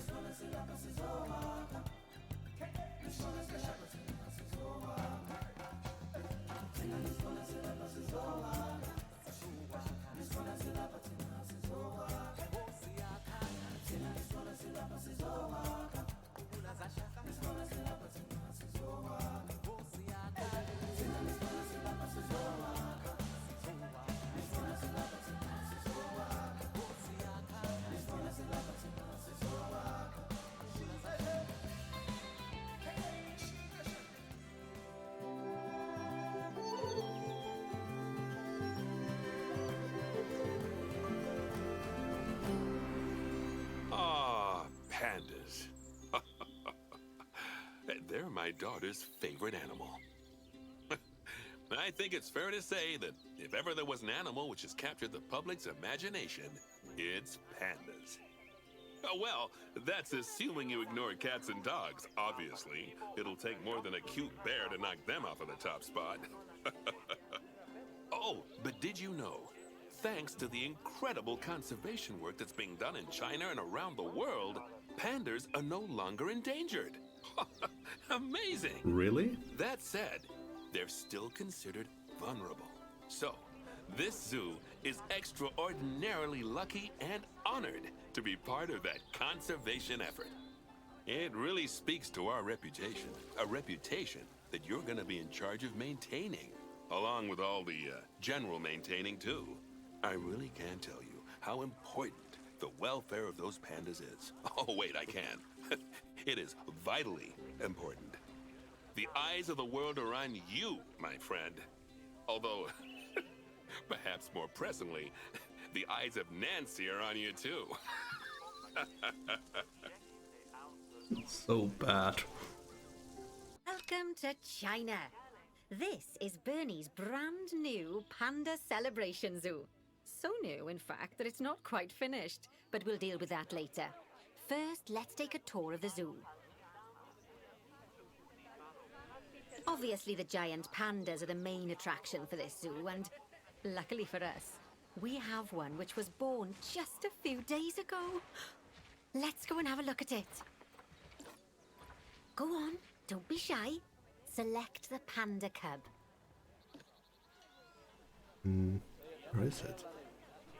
Oh, doesn't it just warm the cockles of your heart? So cute! Did you know that giant pandas, or Ailuropoda melaleuca if we're being formal, are the only entirely herbivorous bears?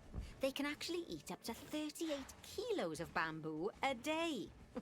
Not that surprising, given that they'll spend up to 14 hours a day chomping away. I don't imagine this little fluff ball has that kind of appetite yet, though. That is adorable as fuck. Oh no. I just got word Why from do they always have to take a shit when I'm looking at them? Antelope was placed into a habitat without going through quarantine first, and that they're displaying signs of disease. We'll have to move them into quarantine to stop the infection from spreading to the other animals. To do that, go to the highlighted habitat, find the infected animal, and then select them to bring up their information panel. The orangutan in the last place did the same thing.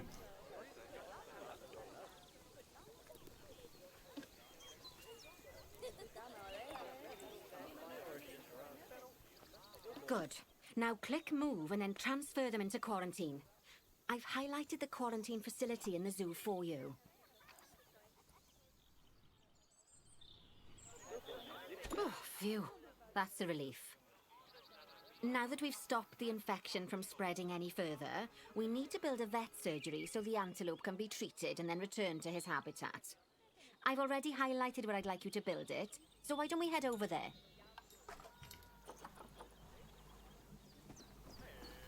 In order to build the vet surgery, click on Facilities, Staff Facilities, and then Vet Surgeries.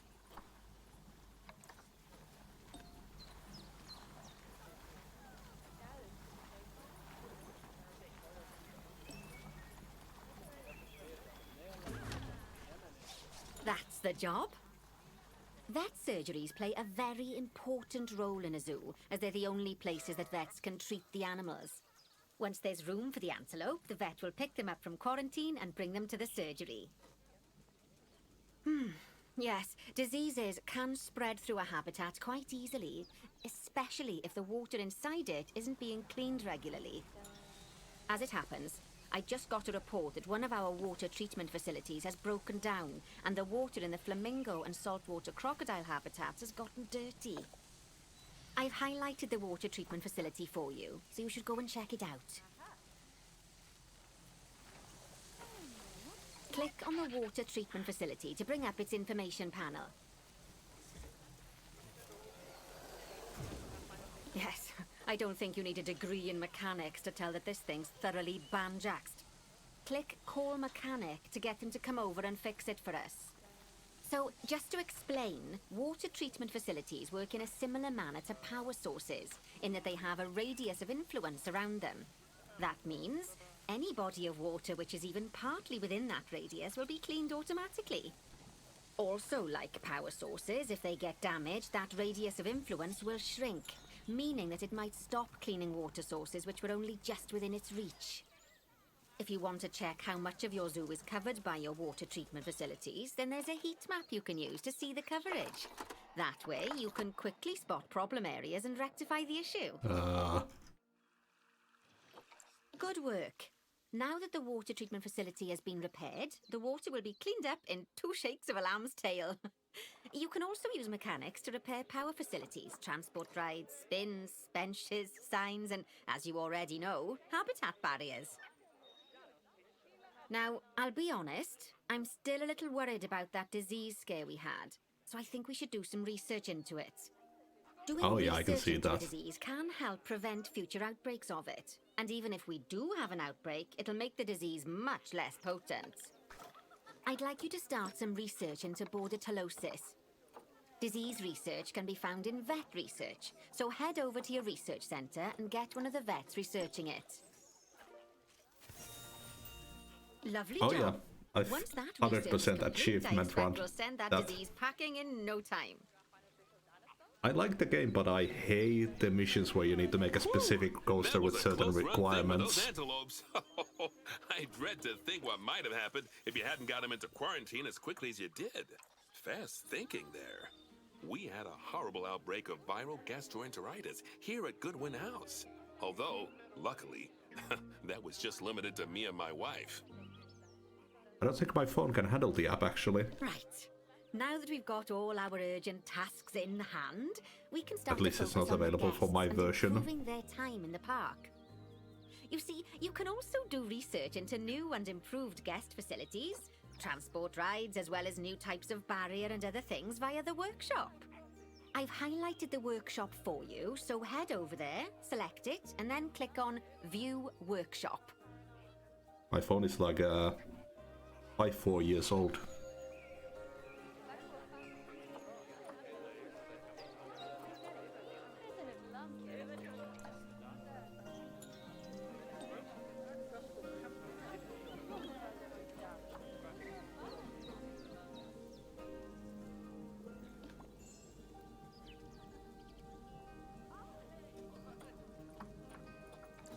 And finally, assign a mechanic to Typo on research that. souvenir shops by dragging and dropping them onto it.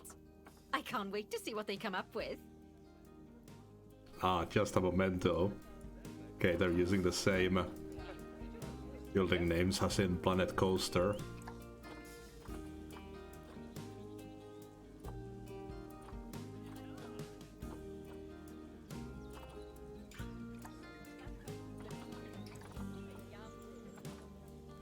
Great stuff. That research will take a little while, so let's have a look at something else in the meantime. Because we've had some good news.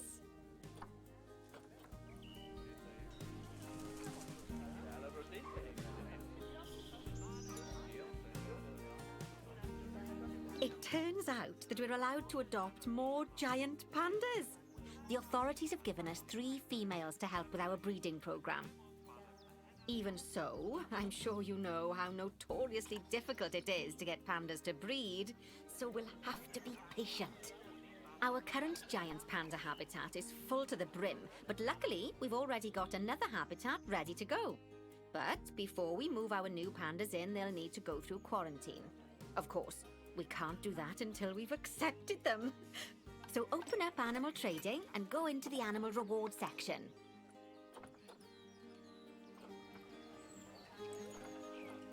Finally, we can send them from animal storage to quarantine. To do that, just select them in animal storage, then click Send to Zoo, and then click on the quarantine facility in the zoo. Don't worry, I've highlighted it for you so you can find it easily.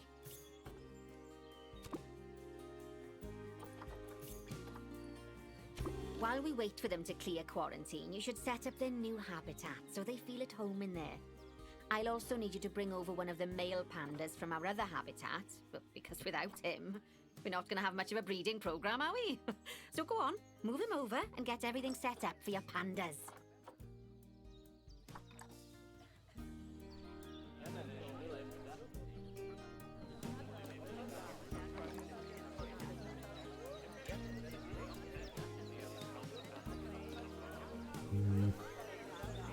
We'll move him.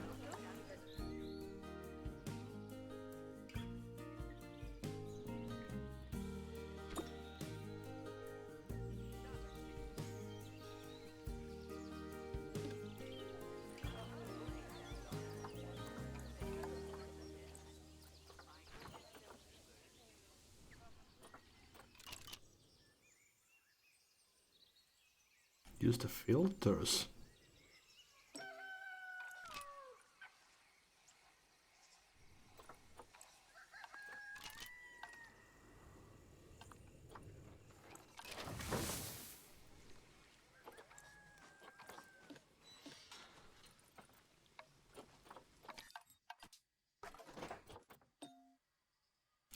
Oh, okay. That makes things a whole lot easier.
Cardboard box as usual.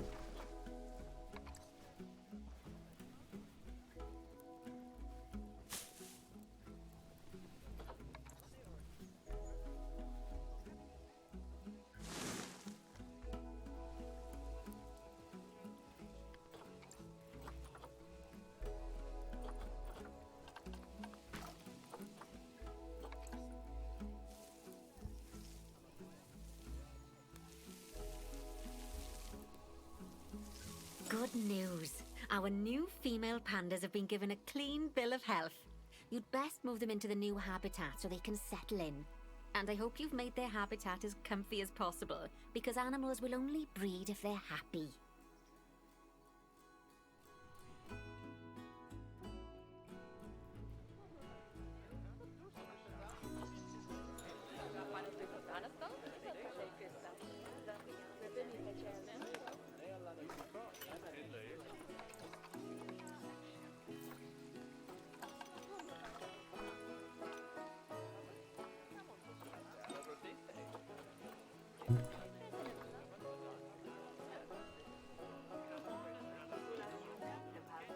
There we go.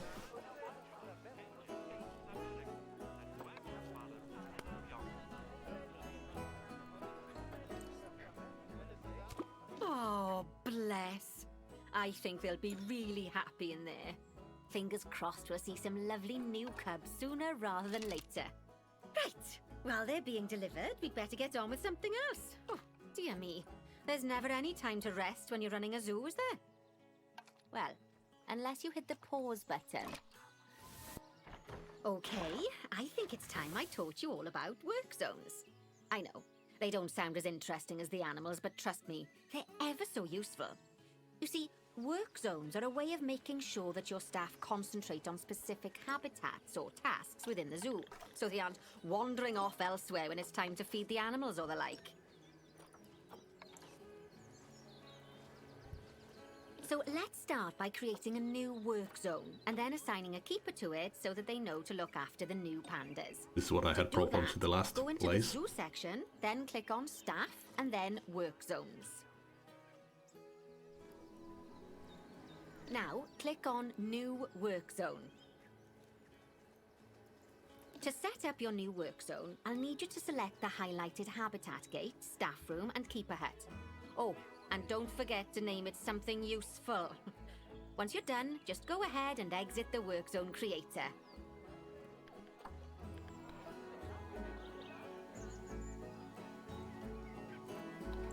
Now let's hire a new keeper and assign them to our new work zone. We don't want them getting distracted by other goings-on in the zoo. Go on, hire one.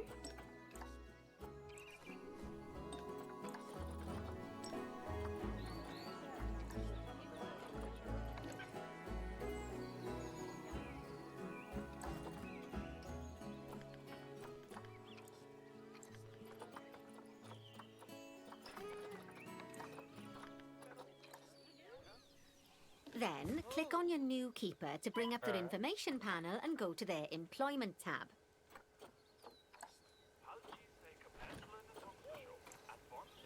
There you go. Now your keeper will focus his attention on our new pandas. Oh, and just so you know, all types of staff can be assigned work zones. Just make sure that they have access to all the buildings that they need. And one last thing. You might find it faster to assign them from the Work Zones tab in the Staff section of Zoo Management. That'll save you having to chase around selecting your staff one by one. Oh, it sounds like the brand research has been completed. You should collect your rewards, and you can do that by clicking on the notification or by going back into mechanic research. Now that we've got our lovely new Just a Memento shop designed, you should build one of them near the zoo's exit. That way the guests won't miss it on their way out, and we won't miss out on their money. Money?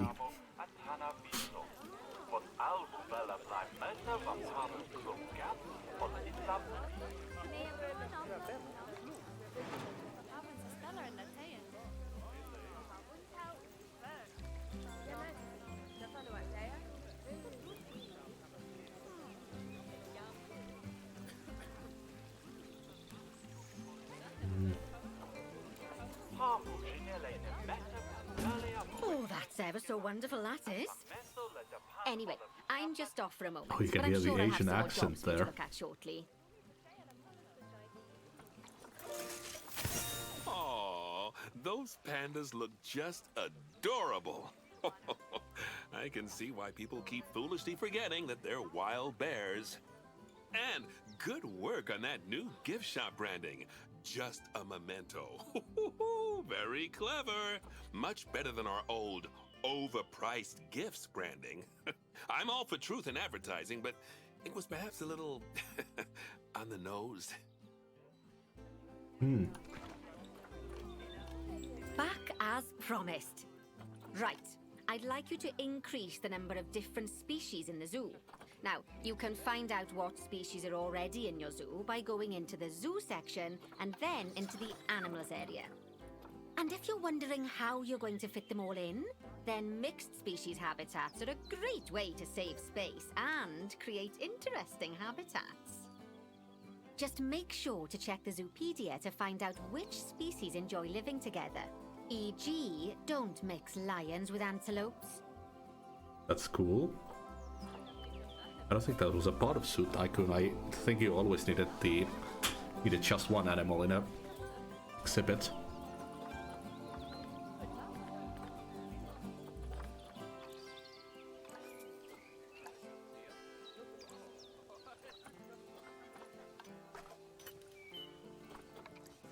I would prefer if there was a thing here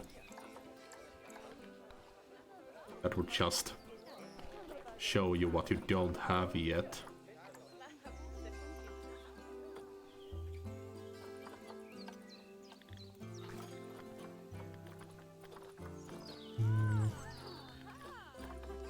Don't have timber wolves.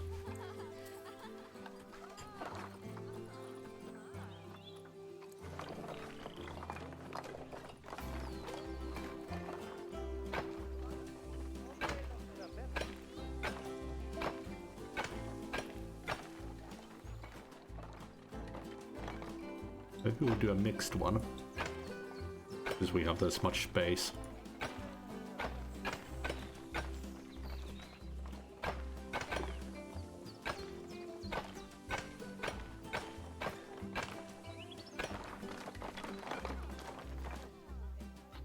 Do timberwolves live with something?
have a pronghorn antelope.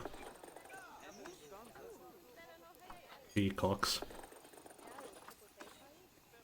Can we put those two together, maybe?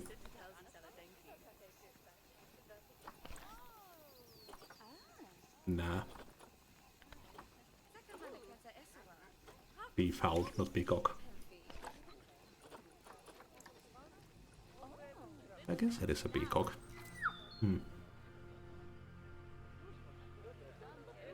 I think the antelopes might require the space. They're fairly big animals.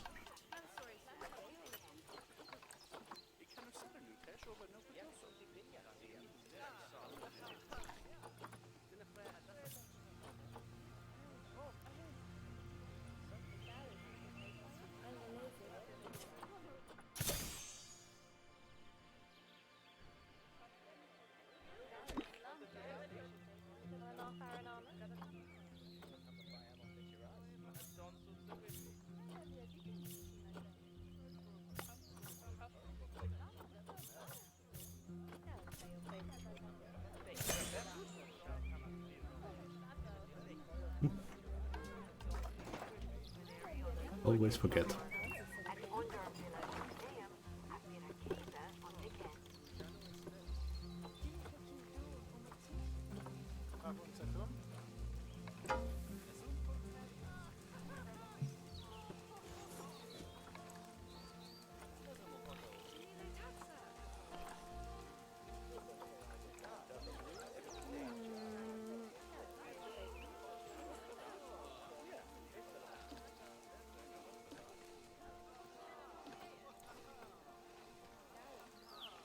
Yeah, that's tall enough.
Okay, move them in.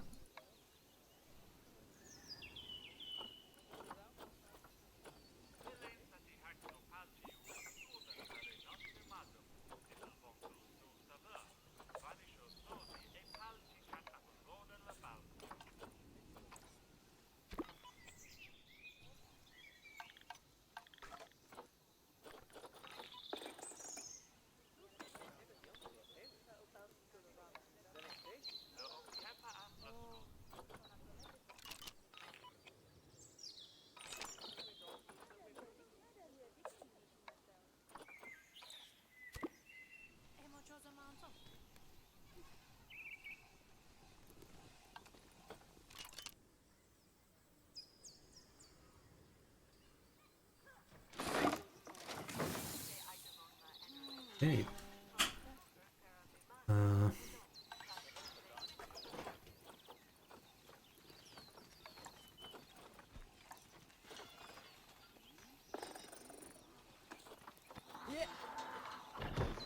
I love how they just yeet the box.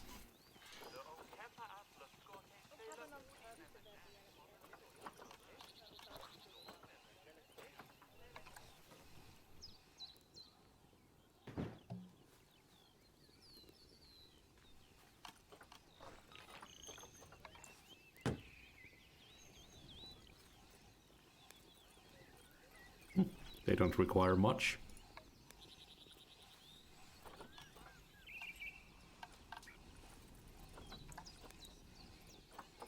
More soil.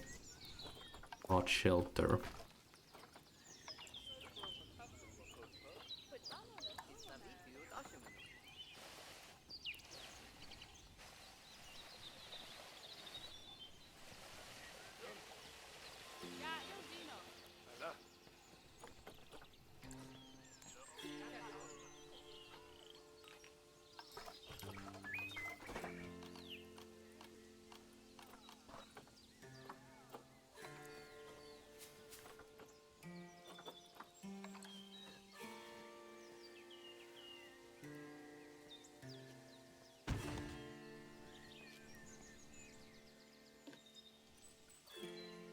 Nice.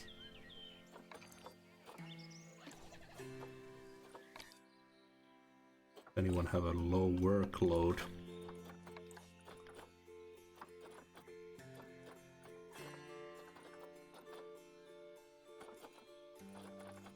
Let's make this another work zone.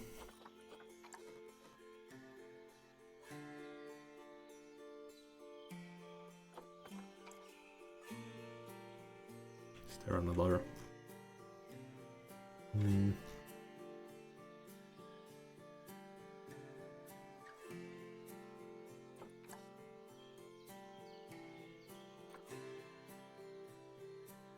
Go.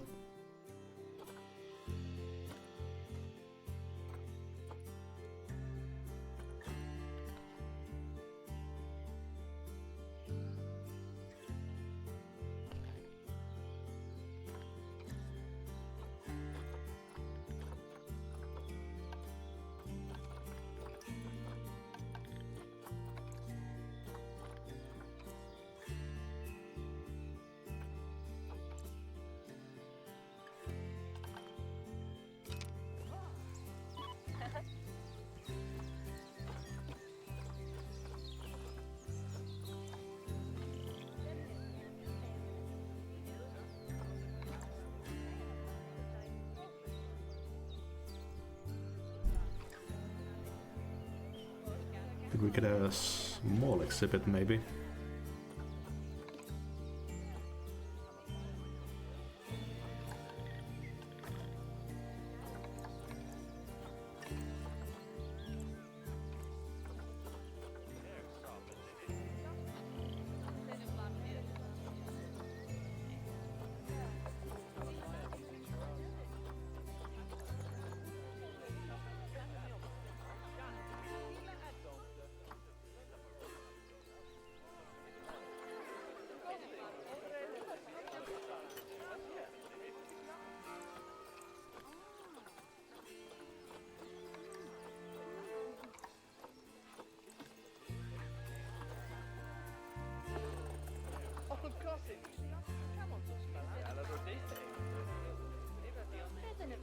Lias beetle and golden poison.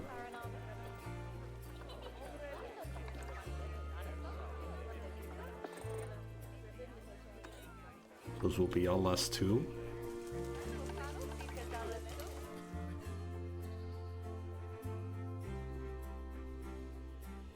This spot looks perfect.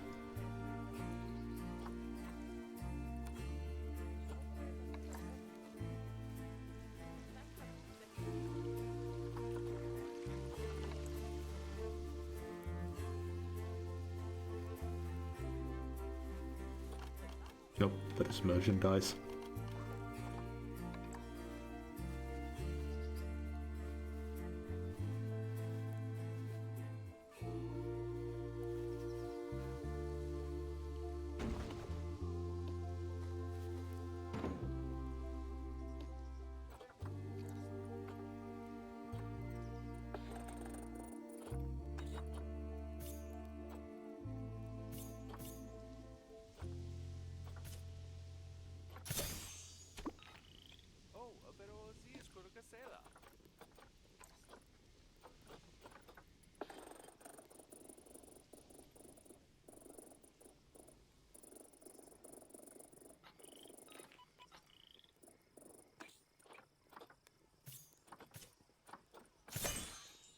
I'm sure you know by now how to make your animals happy, so you'd best get that sorted before the inspector gets here.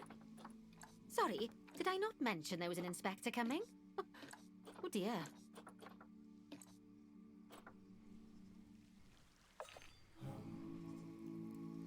Set these to the antelope work zone, I think.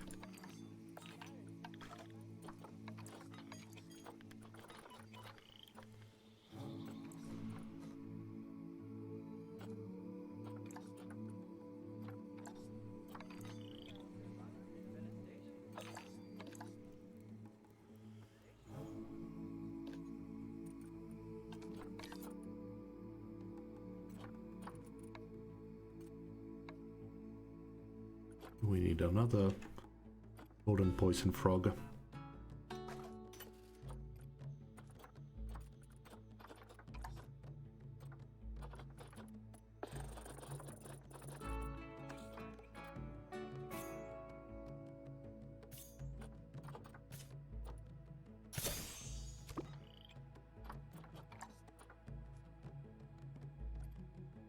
One more.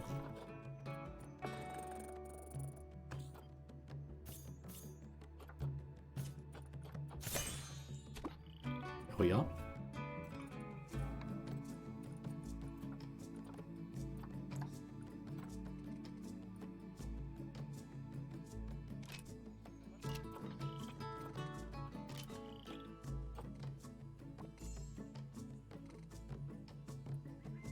Oh yeah, there's no power.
Let's research these layouts.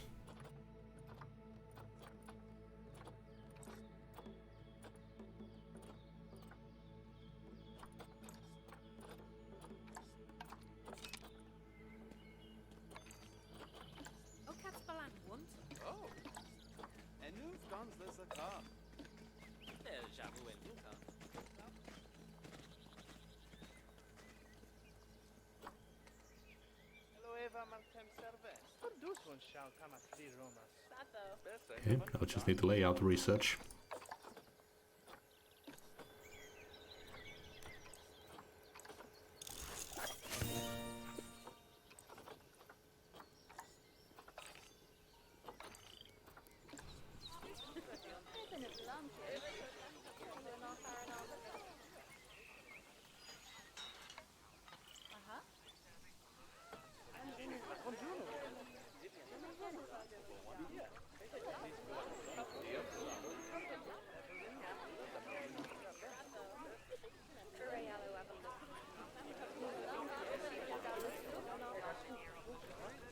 But it seems to have quite a bit of space to go hide in.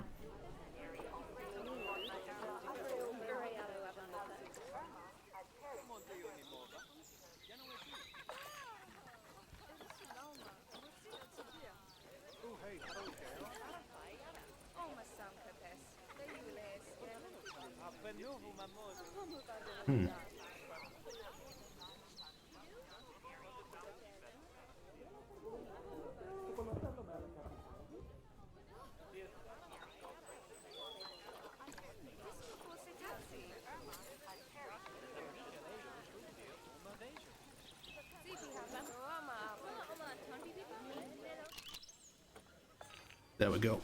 Just a temporarily dropped thing.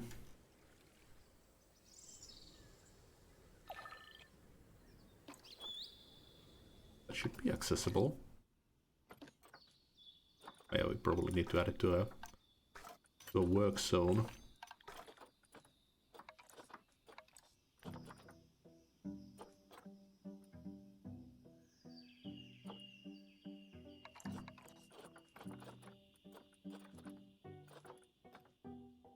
No, we don't need work zones.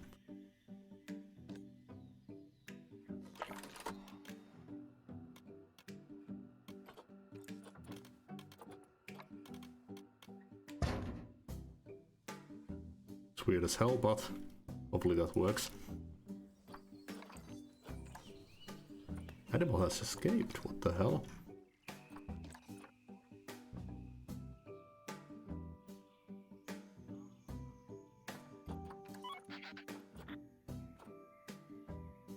From where?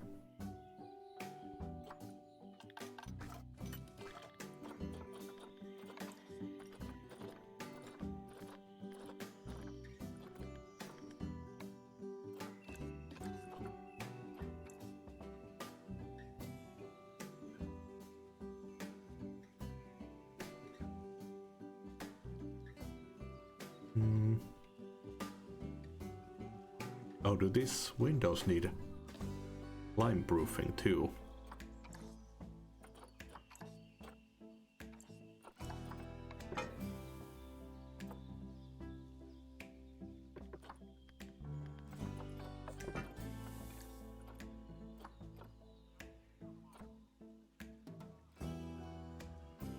No idea.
Looks like you've got everything humming away nicely. Well done.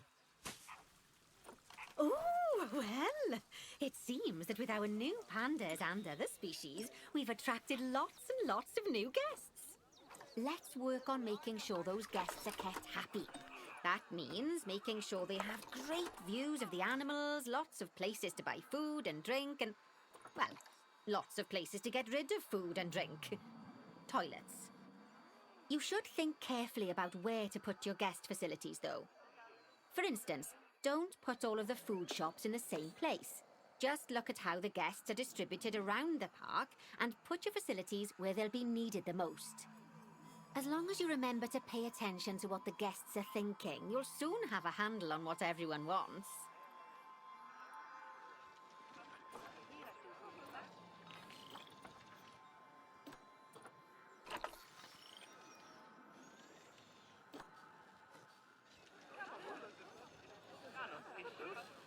Everything seems pretty evenly split. We could put a chief burger here.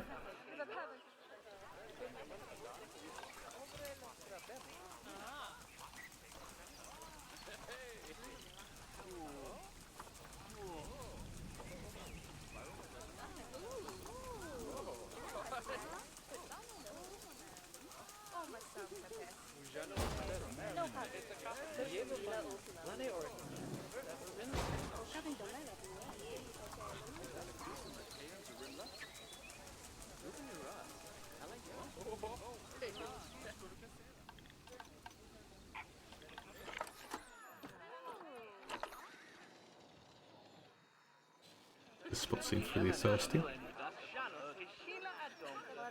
Ah, that's where the shops are. Maybe over here.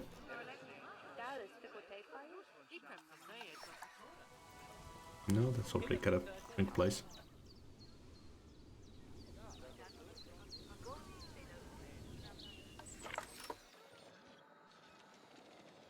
They could have tried to make a blind spot for the tutorial.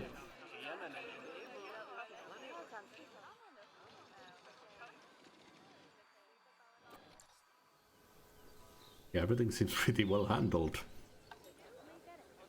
There's not really any specific place to put this stuff. I guess I'll just put it randomly.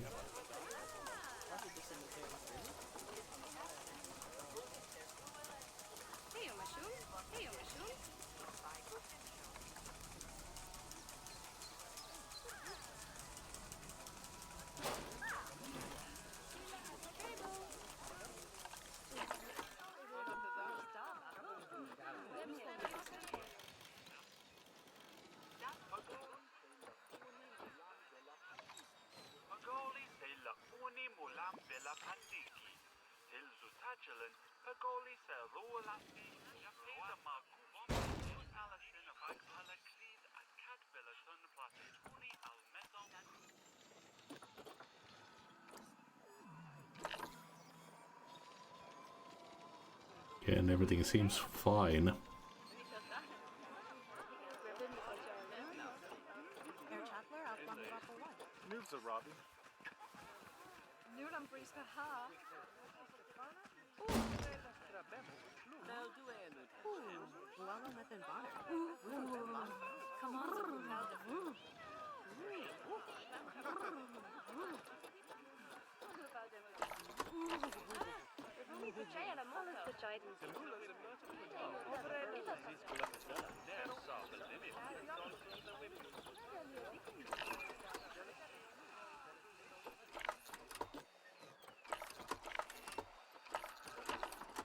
No, like, thing for trash.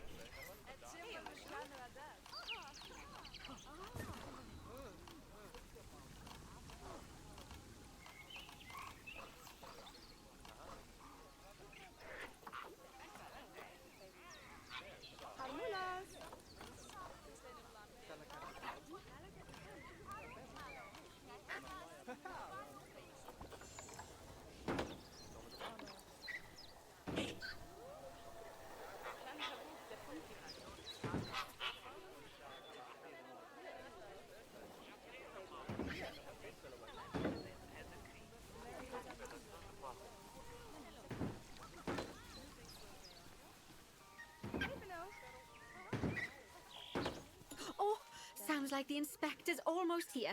Now, I fully expect you to pass with flying colours. Anything less, and I might have to organise a little job exchange scheme for you with whoever's mucking out the pandas. Oh, shit.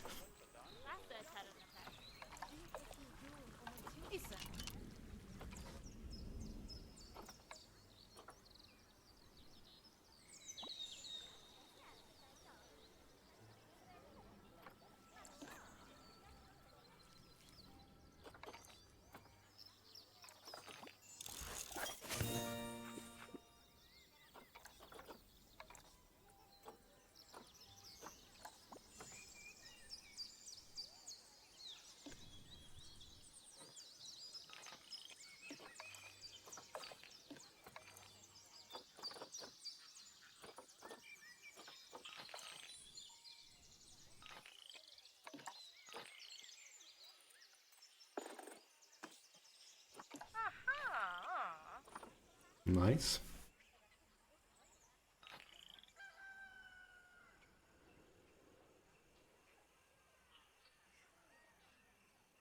I mean, already Habitat 12 is something we've created.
Uh-oh.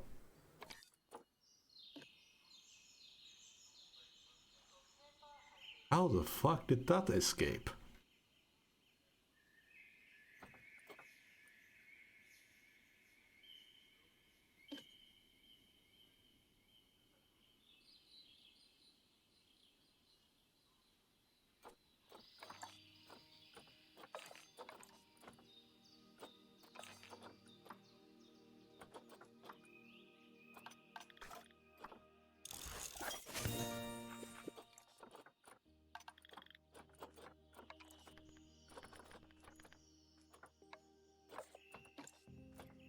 As soon as we finish the inspection, it just escapes.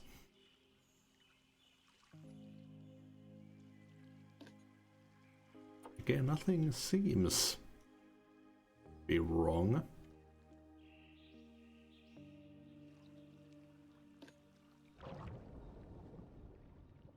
This stuff isn't broken or anything.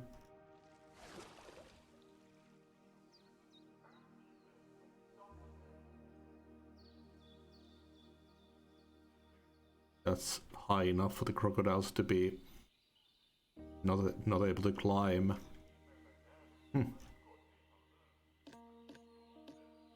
Yeah, no idea how it escaped.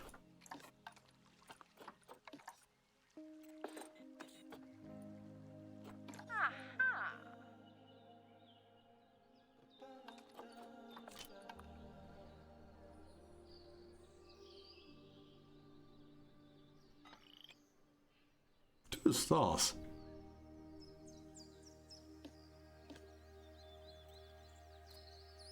Oh, they don't have hydration, that's probably why.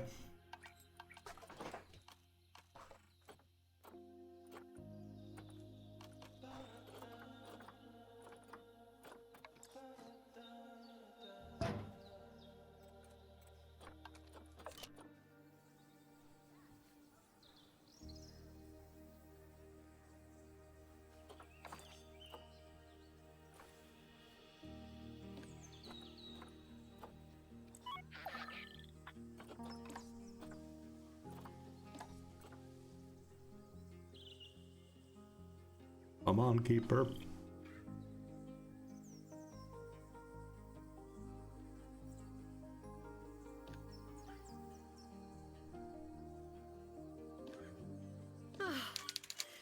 Goodness. You know, I really can't believe just how much you've come on during our time together.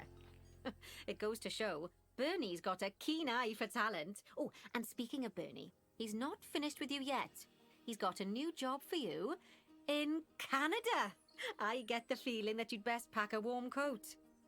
Oh, listen, it's been wonderful getting to know you, and I'm sure we'll meet again. But in the meantime, good luck. Well. Oh shit, the pronghorn died. Whoops.